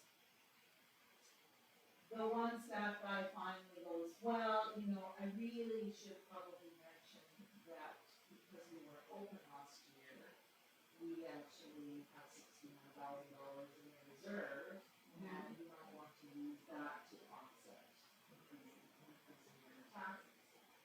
Well, like, no kidding. Yeah. Yeah. And, but then you've got your director, Hans Cunningham, they'll go, oh, well, you know, you don't wanna, you wanna keep taxing every year, because if you don't do enough one year and then you have to do more the next year, they get mad at you, so just every year add on some taxes. It's like, that is such bad administration. Hans has been there a long time. Yeah, and he's out. He's like 80 years old and speaks in the meetings, you know, like. So it's like these kinds of decisions that are like, and we have to get people into these places. Decision making that are is more responsible because it's Well, good. Yes. People more in the job. Yes. Anyway, you can get, I can talk for days on all of this stuff, so I won't. Well, I'm sure to remember key points of it too, because, I mean, it affects me as well. You guys are RDCK, but of course, being in town, we still are affected by that too. And too many people don't know enough about politics. I've never known enough about politics, so I'm assessing. None of us have, because our education system is what we do. Yeah, I know, yeah. And it keeps us moving. And banking systems too, we were talking about banking systems. Yeah, so we have no ability to protect ourselves, because we don't know how the systems work. We don't know how to, engage in a way that puts up resistance to certain people just totally not abiding by the law, and just, I'm so happy to see there was a powerful CBC today where the group in denial is fighting their CBC, because they were, I think that's what resolution was there, because they were making some development stuff. And there's a group there that's called the Property Taxpayers Society. Great name. I know, it's wonderful, and had a lawyer on there, and he just kind of hit city council, hit the staff and said, you haven't followed the law. You know, you were supposed to do this, and this, and this, you know, you didn't do public consultation, this decision needs to go to referendum, and so then they had to stop the hearing. But they only stopped because they had somebody who knew the law that called them on it. And, there's all sorts of stuff going on here that. See, well, I don't understand. I mean, I can understand all of these different points that are made along the way. I'm having trouble jumping from those actually being true, and which I believe, to believing that the government is doing it deliberately. I don't know. I don't know if I believe that part of it. And I wouldn't say, well, it's obvious that they're doing it deliberately because they're doing all these things, because to me, one doesn't mean that. Well, the only thing that I can do is go to the pandemic. Because now that's, we're 3 years into it. That was chapter 1. Probably more than that. Probably more, but it's been 3 years of when the government started. Doing things, right? And so now where all of the evidence is coming forward, so what we were told on mainstream media, now we have the evidence to show that those been months. Like just in the fact that last week the Supreme Court said that what the government did to the and illegal.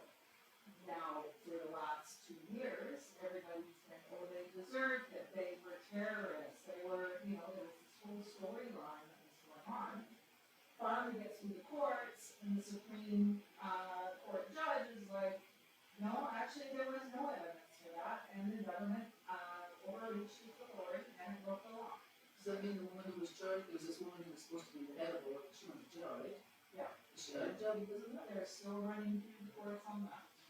So, but now that decision has come out, that's impacted a lot of things, because Trudeau is guilty of abusing the law.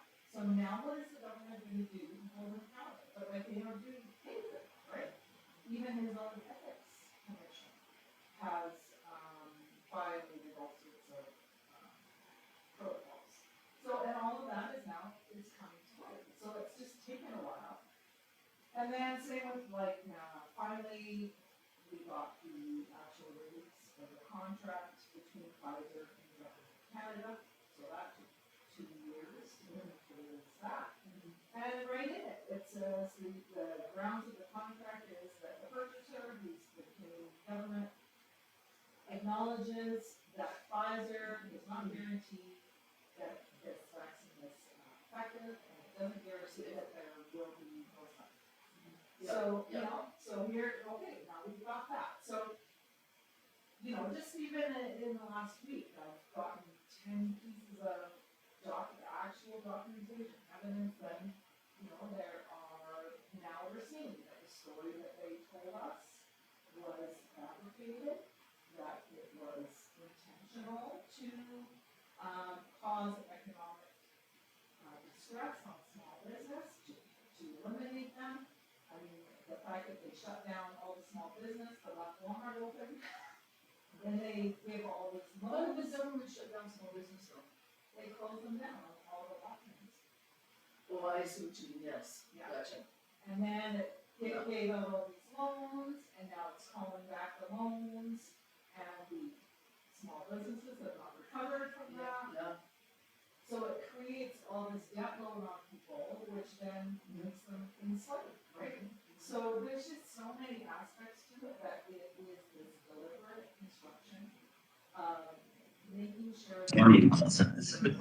You're welcome. I'd like to unrecess this meeting or reconvene it. So give everyone a chance to tune in. Okay, so we're reconvening 10:36 and we're on item number 8. Is that correct? Correct. All right, so Natalie, please go ahead. Through the chair, not sure if I'm supposed to say that, I don't know the rules yet. No. So Queens Bay Resort Development is requesting a supply of potable water for phase 3 of their development. And we drafted a memorandum of understanding to provide a framework for phase 3 to move forward. Queens Bay Resort, as you may already know, is a multi-phase development comprised of cooperative community properties for RVs, manufactured homes, and tiny homes. An agreement was signed a few years ago between the regional district and Queens Bay Resort to connect that development to the Belfort water system. Under that agreement, the regional district required the developer to develop 2 wells to provide redundancy in case of a well pump failure, and also to provide the capacity for that development to the system. The agreement also outlined that the wells and water treatment facility, as well as the lot that all of that infrastructure is on, would eventually be transferred to the regional district through an asset transfer agreement upon full project completion or full development completion. The first 2 phases of the development are complete, and that's why the developer is now requested to move forward with the agreement. As the development is already connected to the Belfort water system, and all the works are occurring on private land, no formal agreement is required. But this memorandum of understanding provides the framework required to move forward with project completion. It outlines such things as water connection requirements, which include the design and development of a water treatment facility and further development of the 2 existing wells. It outlines cost sharing around those works and cost differences provided by the developer's consultant. Prior to connection of phase 3, the developer will also need to transfer all water infrastructure and land as part of that asset transfer. The memorandum of understanding also touches on costs related to any further requirements the ministry may have in regard to the wells and license approvals for those wells. And those costs, we identify them as being the developer's responsibility. That's not subject to connection to develop the water system. And then it also lets them know that there are capital infrastructure costs and admin fees associated with the third phase. Thank you. Is there any Cheryl Grace. has a question? Yes. Okay, so I'm open this for questions. Go ahead, Director Graham. Thanks. Thank you. So through the chair, I guess I'm just wondering, like the Balfour water system pulls water from the lake. So I've got to think that we're not worried that the lake is going to run out of water. So I guess I'm wondering like why we need these wells at the Queens Bay Resort. Sure. Through the Yes, go ahead now. Yeah. With every water system, it's always a good idea to have a redundant water source. One example being specific for Balfour, say it happens to be a contamination within the lake. We can easily draw from a secondary water source. In addition to that, the lake water requires a lot of treatment in Balfour. The well source, provided that they continue to be as the hydrogeologists describe them as garden flowers only require disinfection. So that would be a chemical disinfection in this case, chlorination.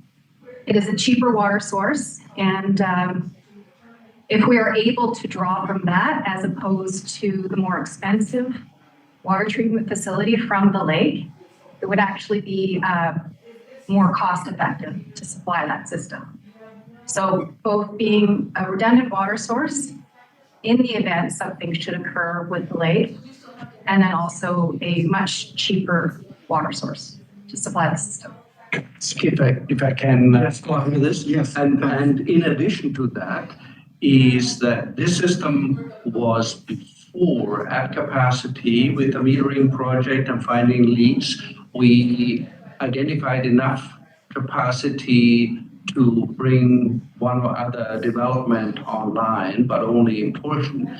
With Queens Bay Resort coming on, we would be in peak periods, again in a situation where the current system, pump system, the pipeline to the treatment plant, and the treatment plant would at peak periods be at limit or potentially below limit to have a safe water supply to the community. So it would limit the development, and that was part of the discussion with Queens Bay Resort. We likely would have not considered them if they would not bring an additional source to the table, because we would be too close to the capacity limits of the water system. So it is an essential piece of the water supply security through the additional water supply that we are gaining from these wells.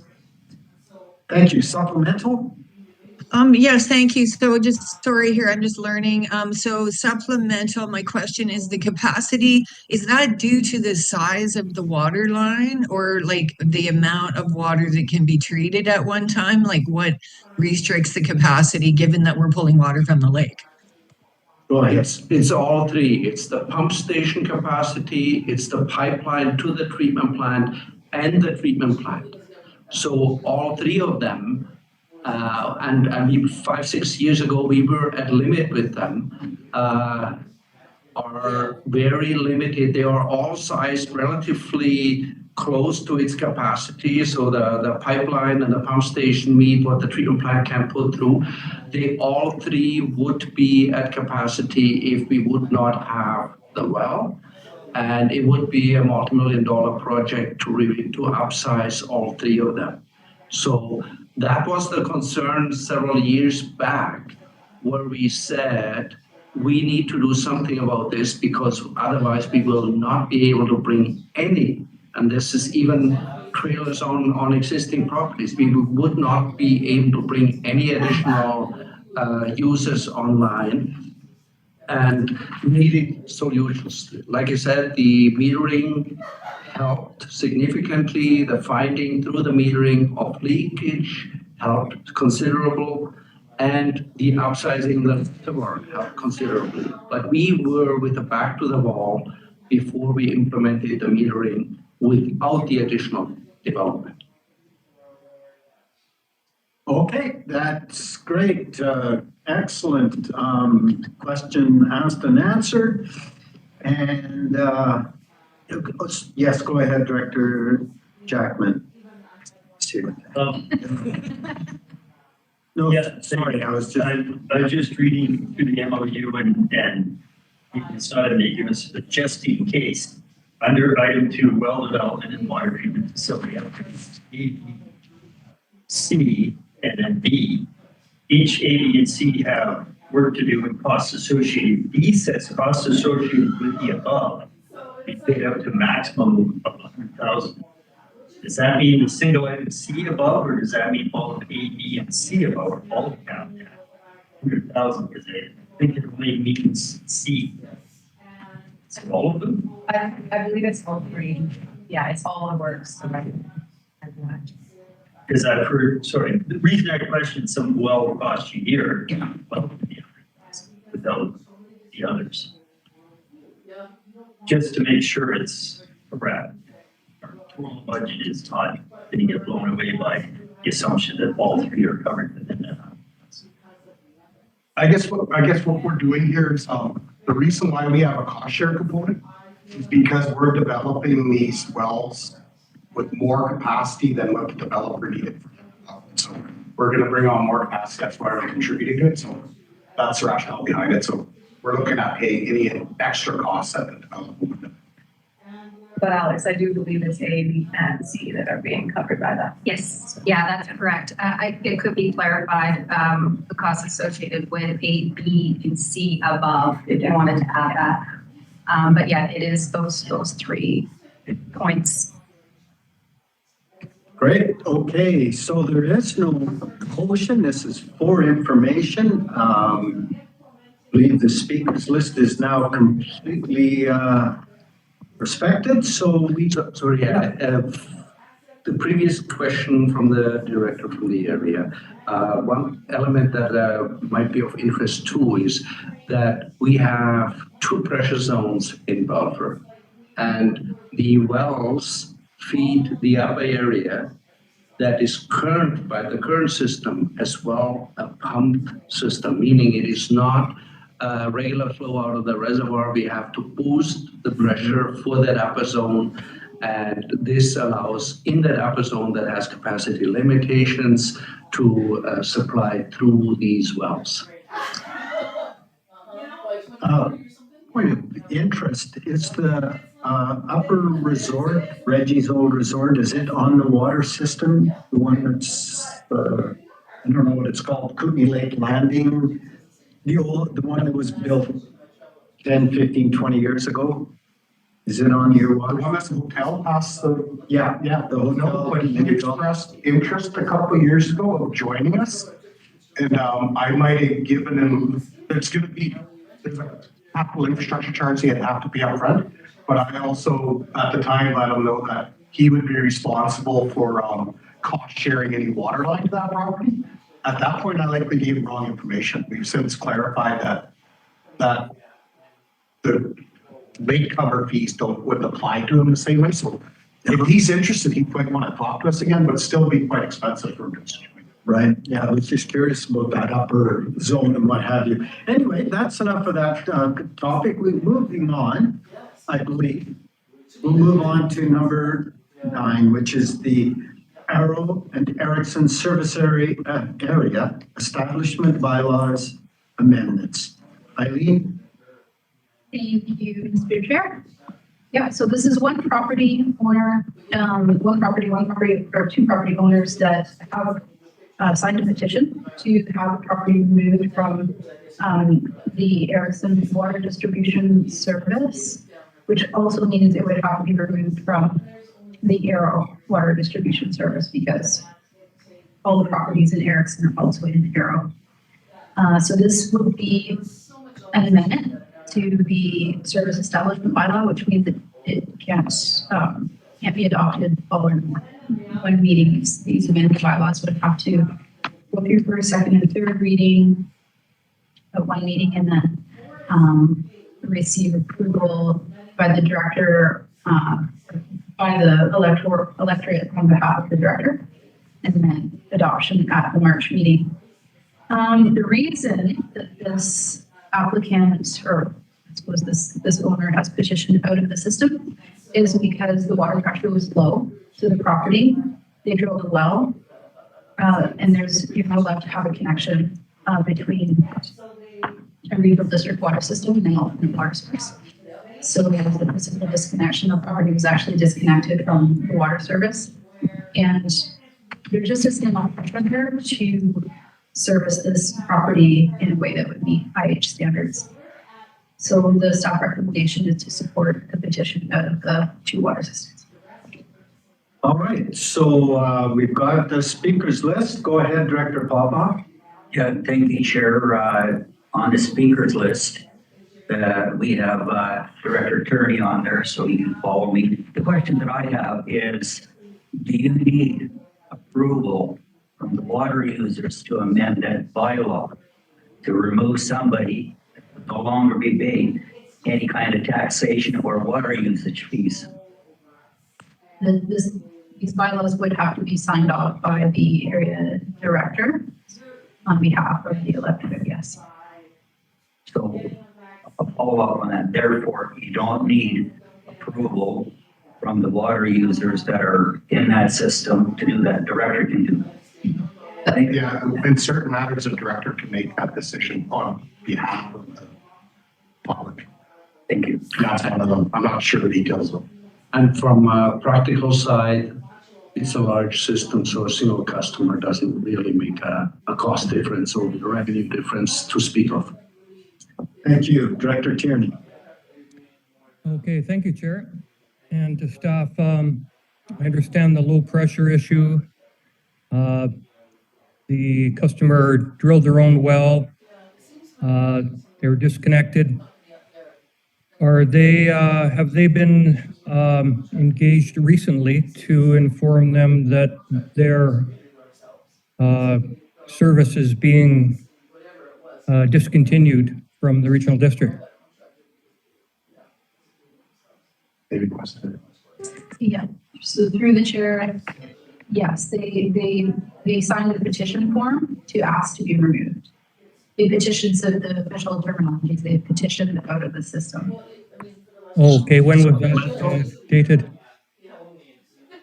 The petition form came in, I would have to look in the records, but it came in at the end of 2023. Okay, so very recently. Yeah, it was November, either late November, early December 2023. The form was. Okay, thank you. Yeah, I'd like to move staff recommendation number 1. Yes, we can move that, and it is seconded here at the table. Discussion, did you want to say something? Is there any discussion? I was just wondering if staff had a comment, but no. Yes, Director Vanderberge? And you? Yes, thank you, Mr. Yes, Chair. we have a speakers list on recommendation, the first recommendation, Vanderberge and then Jackman. Go ahead. Yes, thank you.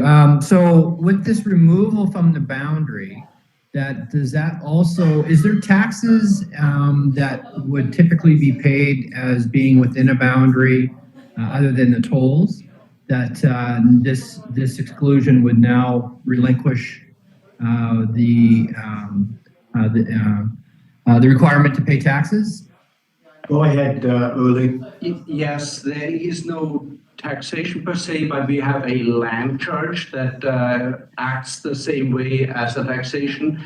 That was continued to be paid, and is one of the reasons why they are petitioning out of the service area. So this land charge will no longer apply once they are out of the service system, but that was the only charge they had since they disconnected from the system. We did have years ago already some discussion about them leaving the system. At that time, we didn't have the same options we have today, but now we support their petition to get off the system and no longer pay that land charge. Supplemental? Yes, the land charge, is that a fund that's created that helps pay for infrastructure in and around the area?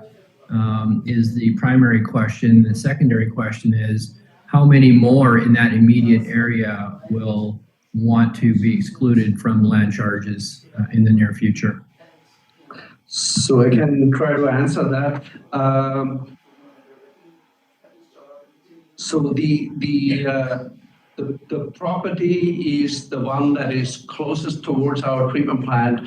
It's relatively standalone.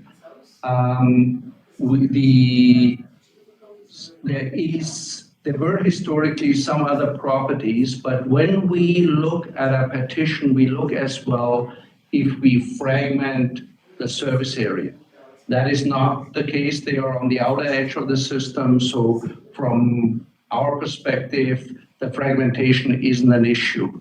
Other applicants in the area, that may be a problem, plus they may have already higher pressures than what this specific property does.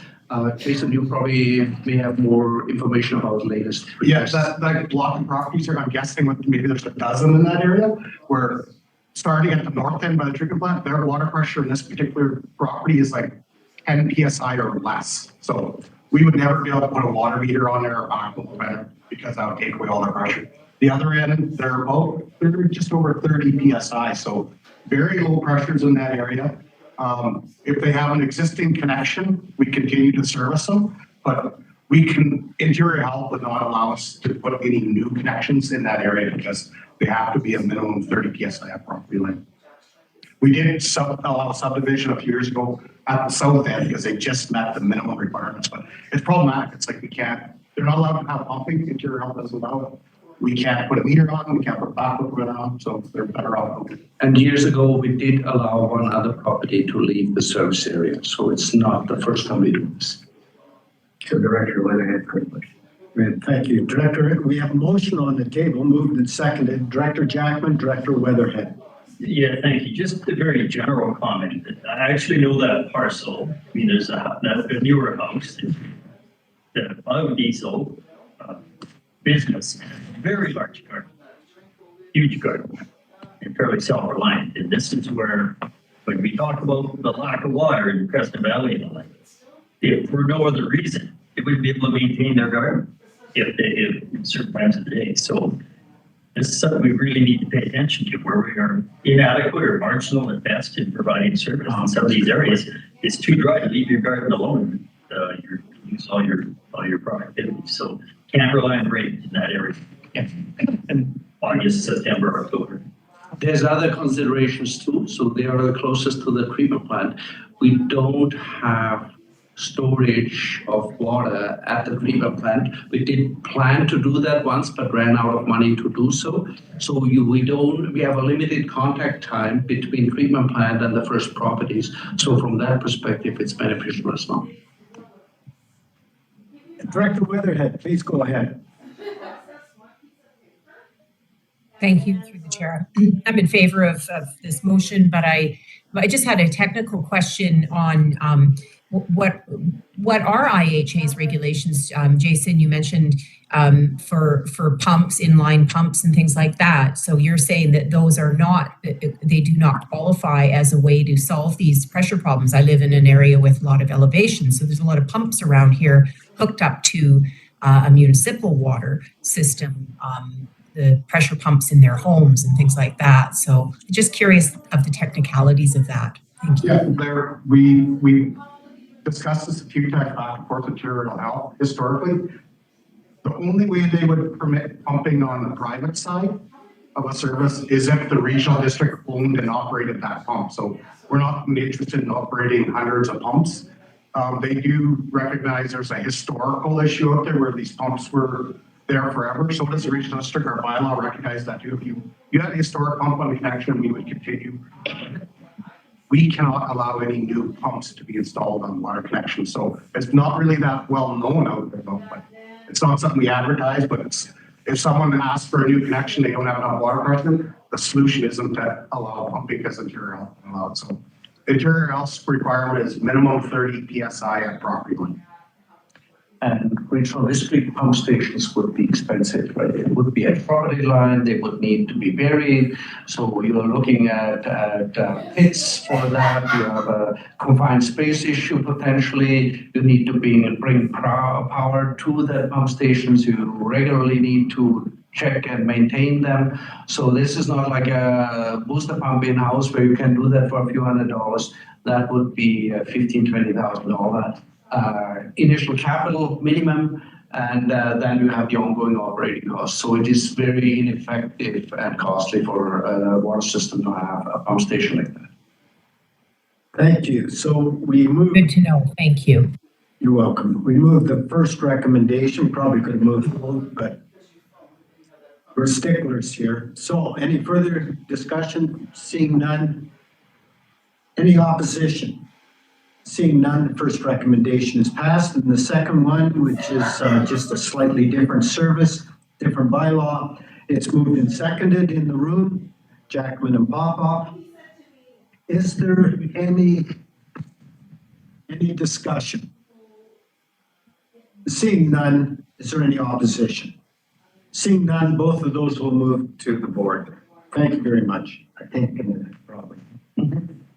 And then we move to Alexandra's. Alex's number 10, agenda item, water operations, capital project update. Go ahead, please. Thank you, Chair. The intent of this report is just to provide the committee an update of larger maintenance and capital projects occurring in water systems to date. I'm not going to go through this line by line, but I do open it up to questions. If anybody has any questions, I'm happy to answer them. All right, so reports there, detailed, all of your water systems, you have the opportunity to see what's been happening. And we'll see if there's a speakers list. And Director Popoff is checking for me, for the chair. We have no speakers on this, so. Director Weatherhead, possible? Director Weatherhead, do you have a question? Go ahead, please. No, she vanished. Push the wrong button. I was just curious about the UV system for folk here. Is that something that's going to be a new addition to our folk here system, a UV transmittive improvement, UV system can be chosen? I was curious about that. Certainly, yeah. Through the chair. So initially, we need to do a pilot for the UV treatment.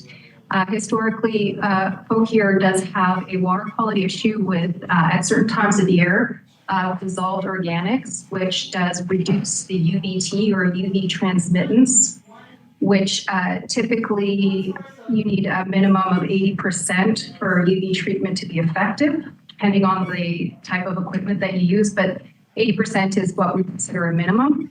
At times, the folk here system does drop below that. So we are implementing a pilot this year to see what type of treatment. There's various options. There's coagulants, there's anion exchange systems, media. that can improve that transmittance. Once we have that in place, then we would look at what it would take to eventually implement UV disinfection. But initially, it would be trying to resolve the water quality issue. Thank you. And does UV supplemental, does UV, that type of a system, does it replace the other type of treatment system? Is that the goal? Through the chair, no, it would be in addition to. So it's part of the multi-barrier approach. So it would be an additional source of disinfection. So currently Vocure implements chemical disinfection, which is chlorination. This would be in addition to that. Yeah, yes, go ahead, Jason. Just to back up on some history here. So when we built the Fouquet water treatment plant, we did intend to put in a UV reactor at that time. It was basically a lower dosage reactor. Interior Health pointed out the fact that you don't meet the minimum raw water quality for that reactor. You would need a much bigger, more expensive reactor that we didn't have within our available budget at the time. In order to get an issuance of the construction permit on that plant at the time, we had to agree to implement UV disinfection in that system within 5 years. And we were trying to make the argument that we couldn't do it right away because not enough money. Plus, we needed more water quality data. Our water quality data since proved that Interior Health was correct.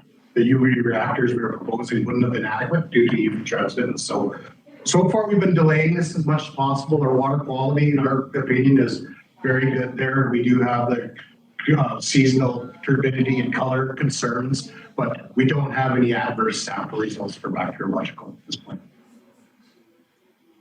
Supplemental? No, thank you. That was just really interesting. I had not, just didn't know about this before. Thank you.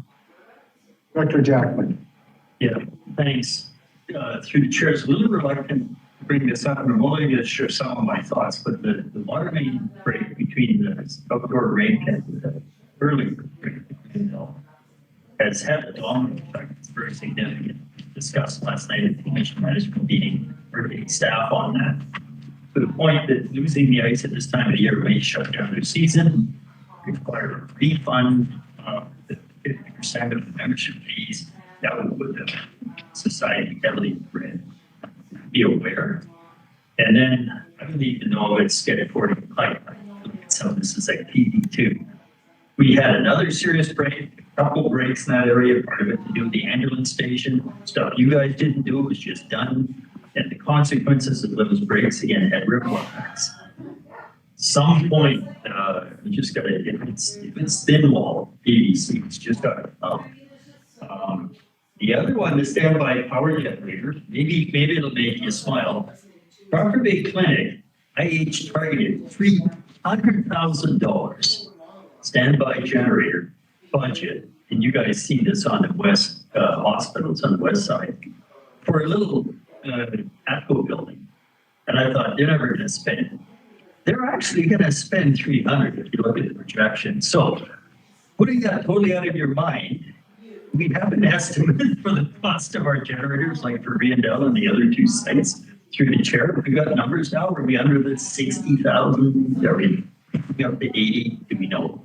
Yeah, through the chair. Yes, yeah. We're just finalizing this week the RFQ from Total Power, and we've got those figures, and we are under budget, and we should stay within our budgeted amount after we, install the concrete pads and then the civils that are required for, especially the Riendell systems, our generators a little bit more complex for the civils that need to be installed. But yes, we're on target to 300,000 is a lot of money. It's impressive, but it's not going to cost that much. Yes. So supplemental, I asked Todd Manstel's contact information to Alex, so maybe he can help us out the costs. But I can tell you, Alex, it's amazing how much money they spend on that generator for now. Right. So maybe we can help IH out in their projects. I just wanted to add through the chair again. Please. Director Jackman, there is movement to replace that line, just as an FYI, that lined up. So it's glued joints Cat 40, which should not be. It's not in standard engineering practice to put that on. And is likely a remnant from the tech remediation of that property that we were staff told to stay away from. Oh, right. That's the other thing from the last meeting, right? To the labor, even if there's a ball valve when it's shut off, if we change that to a gate valve or something, can't be actuated rapidly and create water. And before you get to replace the pipe, just change the valve. Yeah, It's ridiculous what's happening. I will reiterate that. Yeah. We actually got the fire department to stop using the hydrant for practice down in that area at one point because of that line. Yeah, Director Attorney's next on the list, and then Director Hanegraaff is having a hard time understanding Director Jackman. We'll speak up for sure. Director Tierney, go ahead, please.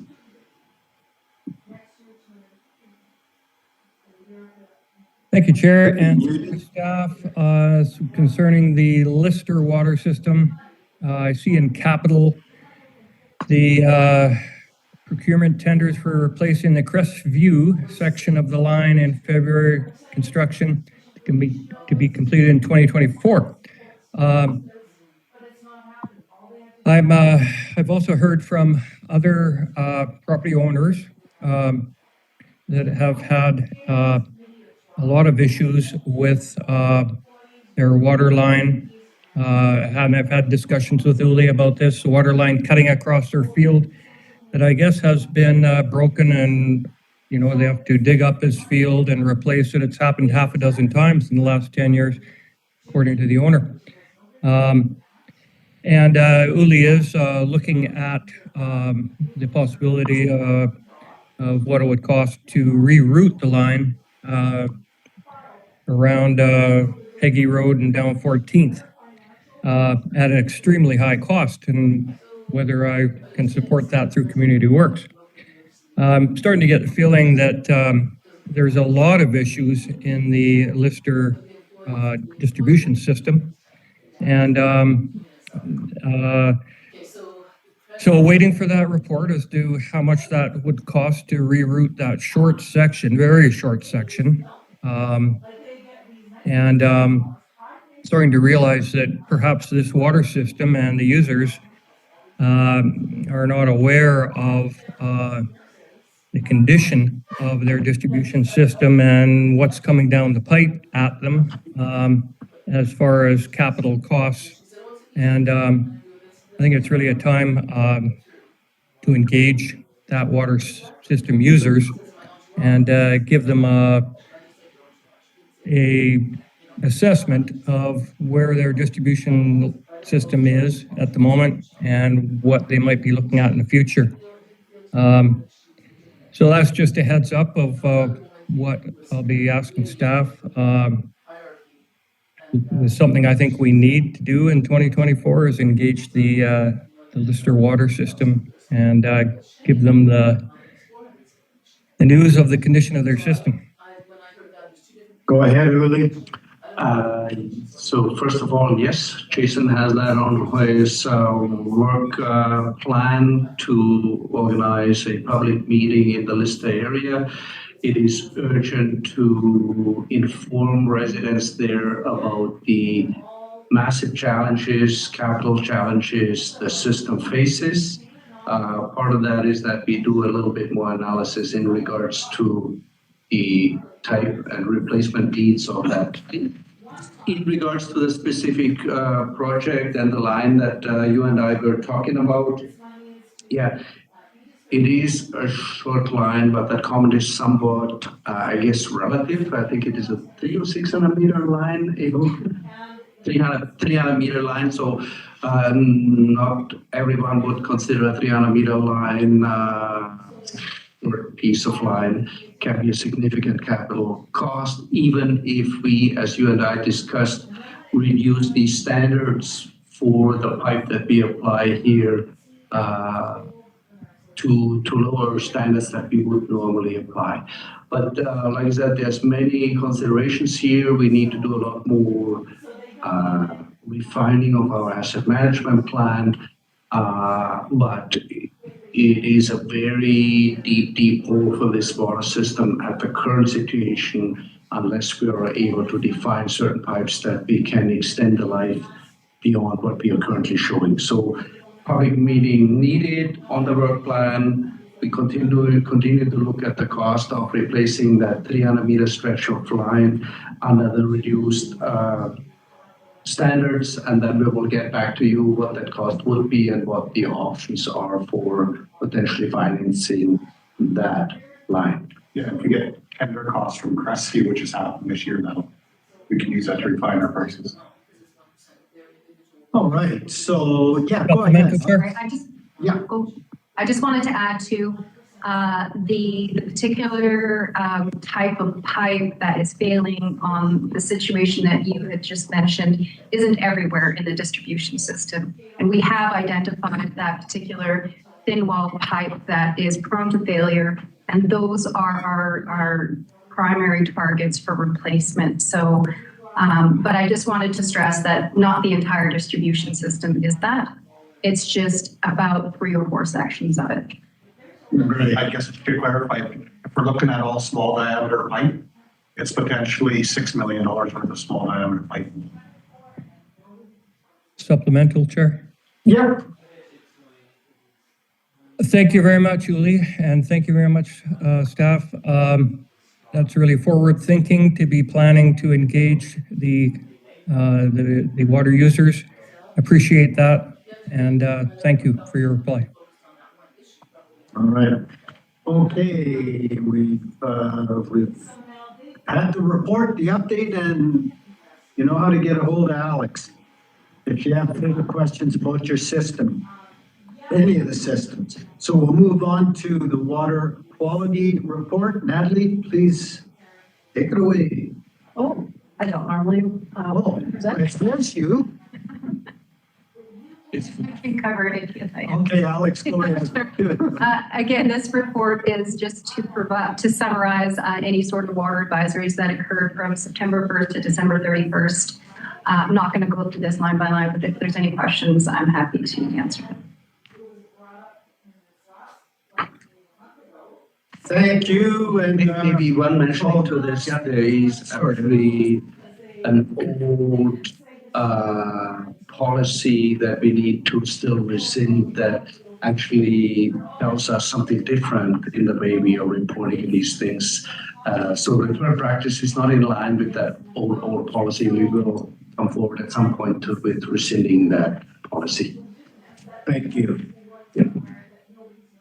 All right, so final item on our agenda is the service statements, and they are there for your perusal. Suppose I could ask, pardon me, I suppose I could ask if there are any questions, and I guess there are. Go ahead, Director Jackman. Yeah, thank you. It's under A103.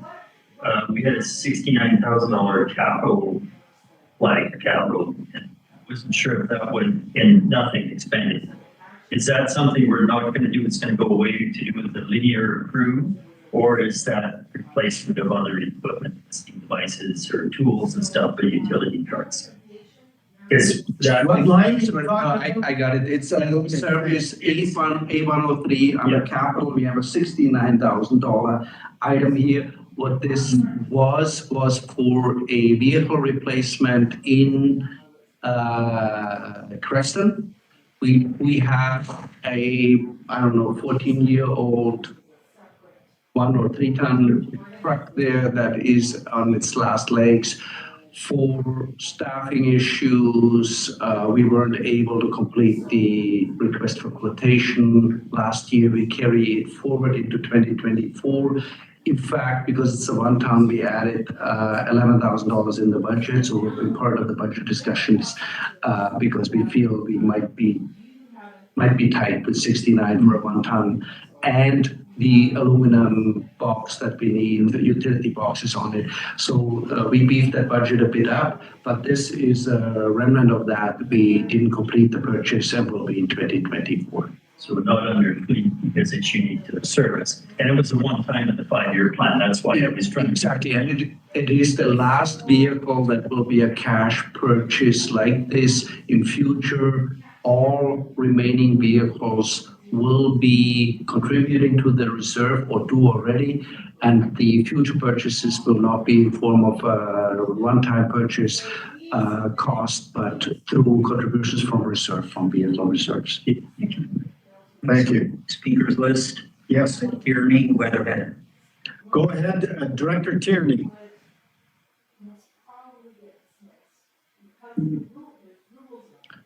Director Tierney, you are muted. My apologies. Thank you, staff. Thank you, Chair, and through the staff. Who should I speak to question some of these figures, like a 721% increase in travel and $842 for mileage costs for the director? Who should I speak to? For any director's expenses, you can talk directly to me. Otherwise, Jason, if it is administrative cost, or Alex, if it is operational cost. Okay, thank you very much. Yeah, welcome, Director Weatherhead. Oh, just my question was also about the director's allowance and stipend and the high percentages there. I was just curious what that meant. Go ahead. As general information, we didn't previously have these amounts in any significant form in here. With startup of the Water Services Committee, we have now formal committee meetings where these costs are starting, are in comparison on a percentage basis increased significantly. On a dollar basis, they're still very small, but the trigger is these Water Services Committee meetings, attendances, and associated travel, if there is any. And we just did not have that information, or I don't even know when the Water Service Committee was approved, but we did not have that in the 2020 budget. It will be properly budgeted going forward in 2024. Thank you. Can I just have a supplemental on that? Because I don't think we don't get a stipend for those Water Service Committee meetings. So maybe I'm not clear on what you're saying. Thanks. You don't? So if I may respond to that. Yeah, go ahead, Director Popoff. Yeah, the community water advisory committees, we don't get a stipend, but this is a committee of the board. It's a Water Services Committee. We get stipends for this one on expenses. Yes. Just let Director Jackman make a comment, and then you back to you, Director Weatherhead. Go ahead, please.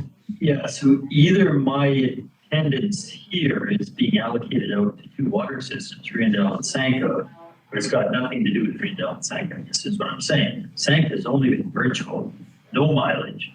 And Riendell went to one of them in person, but I also went to Commission Management. I've never claimed mileage, ever, in 15 years, going to Commission Management. So this is an error. If it's anything to do with the specific advisory committee meetings, if it's to do with this meeting, it's strange that I would pay 2 of the 19 services and someone else might pay 4. Well, I think we need to get a clarification from corporate finance what this is, because these charges did start showing up in our water systems when we started Water Service Committee meetings. We as staff, water representative staff, we just assumed it was associated with these meetings. So we'll need to clarify, maybe they're passing on more related meeting costs in water services. But so if I understood the director correctly, you're suggesting that cost should be in A103 and not in the water services. If it's this meeting through the chair, otherwise, I have no travel to Sanka, and I've never claimed travel to Riendell. None of my community local meetings have ever claimed travel. Yeah. Yes. So if it's for here, I have appeared in person, and that would be an A103, I would assume. Okay, I'll have that discussion with admin and finance, and we'll look at potentially changing that practice here. Thank you for raising that. Thanks very much. All right, just making a note myself here. So now we're back to public time. We'll do it a little bit early because we're here at this point. Any members of the public? We have a word called public, a name on the line called public. Public, I wonder if you have any questions or comments? Give you a moment to unmute if you would like. I'm not seeing anything. So. Okay, well, very good. All right, so just before we ask for a motion to adjourn, are there any closing comments anyone needs to make? Anything? You know how to get a hold of staff? Did Director Weatherhead have a supplemental that you want me instead on the travel? Sorry, Director Weatherhead. Go ahead. Thank you. No, I was actually, I went to correct myself that I meant my water advisory committees. There's no stipend involved for directors. Thank you. Yeah, fair enough. Thank you. All right, well, can I have a motion to adjourn? It's moved and seconded in the boardroom that we have a motion to adjourn. Is there any opposition? Seeing none, we are adjourned at 11:24. Thanks very much, everyone. Thank you. See you board, etc. For saying who I served, it cost $1,000.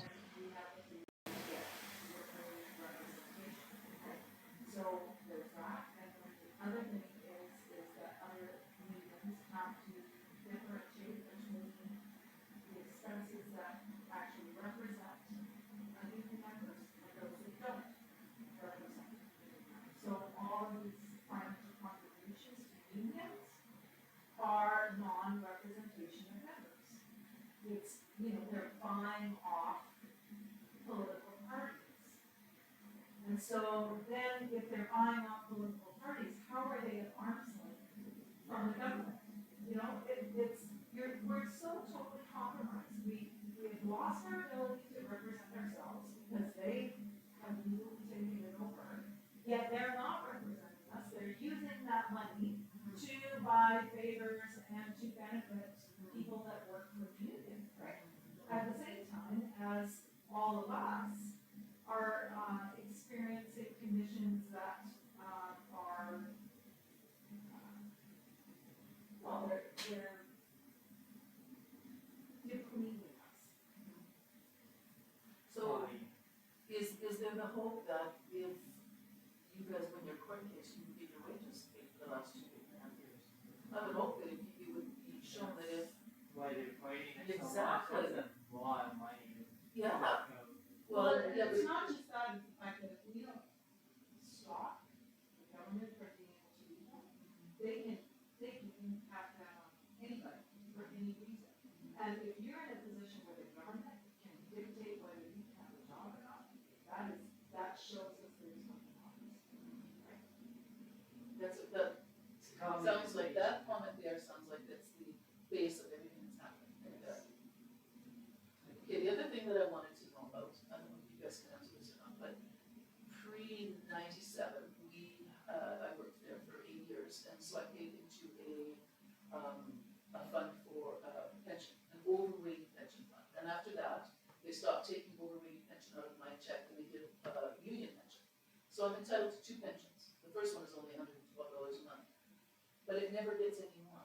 We do not collect interest on that, ever. Nobody does even people who, collected, who put in for it for 20 years, they don't get any interest. Who runs that? How would I ask them to be accountable to me? Where does that interest go? How come my money is generating interest and I don't get any interest? And isn't it a law that I should? Was there something written somewhere that I don't get interest, but it should periodically increase to reflect the cost of living? It doesn't. Yeah. So like he gets $57 a month.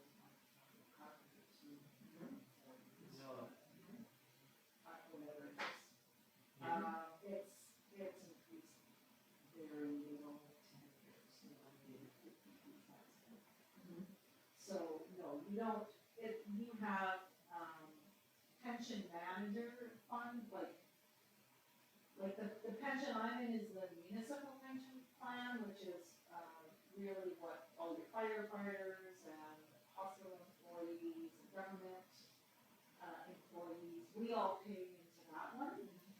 And Would you you pay have that too? no, yeah, I get into that, which is why, like, I actually somehow lucked out that when I got fired, I just applied for my pension, I get $1,000 a month, even though I only worked 7 years. But it was because I worked so much during those years that I was a higher bracket, right? Good. But I have no say over how that municipal pension plan works, and even with, the union, it's again political, because you have basically a board of directors over it, where everybody has a vote. But for instance, for nurses, there's like 60,000 nurses and 10,000 police, but they both get equal votes. So then, some groups will kind of skew results to their benefit, and there's nothing you can do with it. But that is, public money. Mine's private. Right? This is government and RDCK and all this. Yeah, I'm sure there's a board of directors somewhere who's deciding, where to put this money or where it went, but then as someone who's put in money, am I not legally entitled to the interest in that? I don't understand, and who gets it? How do I find out about that? It's This is private. whoever is managing your pension fund, Yeah, are getting very well paid for doing that. I'm sure, someone's keeping all of our interest. Yes. Yes. And how do you fight that? Well, good luck. I mean, I'm just trying to, if I could get into government position, especially when it came to unions, I would change the laws. So right away, it's voluntary, not mandatory. And 2, you can no longer operate in your non-public law. You are allowed to have to declare your financial statement in a way that everybody sees exactly what you do. Oh boy, unions would love you. Yeah. Goodbye, NDP. Yeah. Wow. Wow. Well, the unions will make it, but the union members will love them. And that's who you would have to appeal to. Yeah. Right now, you're not, what do you get for, I mean, our union, I get so nothing. a year ago, they had 2,200 active grievances. By April, they had 4,700 active grievances, which showed how badly working conditions had deteriorated, and they were only able to process 1,700 a year. So nothing's getting done. Nothing's getting done. So all the money is going to higher ups, getting to play with $850 million of taxpayer money, while all of your members are not getting any kind of workplace representation, and conditions are terrible, which is why, I mean, when I went into nursing, so it was, Gosh, I remember sitting here and talking about it. 2010, I had to actually go to Suffolk College and sleep overnight in front of the registration doors because it was first come, first served. Yeah. So I lined up for number 4. Were you the first one there? No, it was number 4, and I still had to wait a year to get in. Okay? Yeah, yeah. Now, they have, for instance, you guys have 160 seats, they have 20 seats. Every nursing program is way, the attendance, or the, students going into that field are, decreasing substantially. So they're taking out nurses, they are not able to, the birth rate for the nursing profession is way down. And so, and then you have a high attrition rate, so, a lot of nurses within 5 years leave nursing because of, how badly it's being run. So now, and then, the government is gonna mandate nurse patient ratios, well, it's a lot, it's just a blatant lie. How was your daughter doing in nursing? Yeah, she's even, She's like, she doesn't want to be. yeah, she doesn't want to. Already, she's only been in there a couple of years. Yeah. She's finding out, like, Yeah. she can do it because she's young and do Yeah. all these shifts right now, right? Yeah. It's good money, Yeah. but how long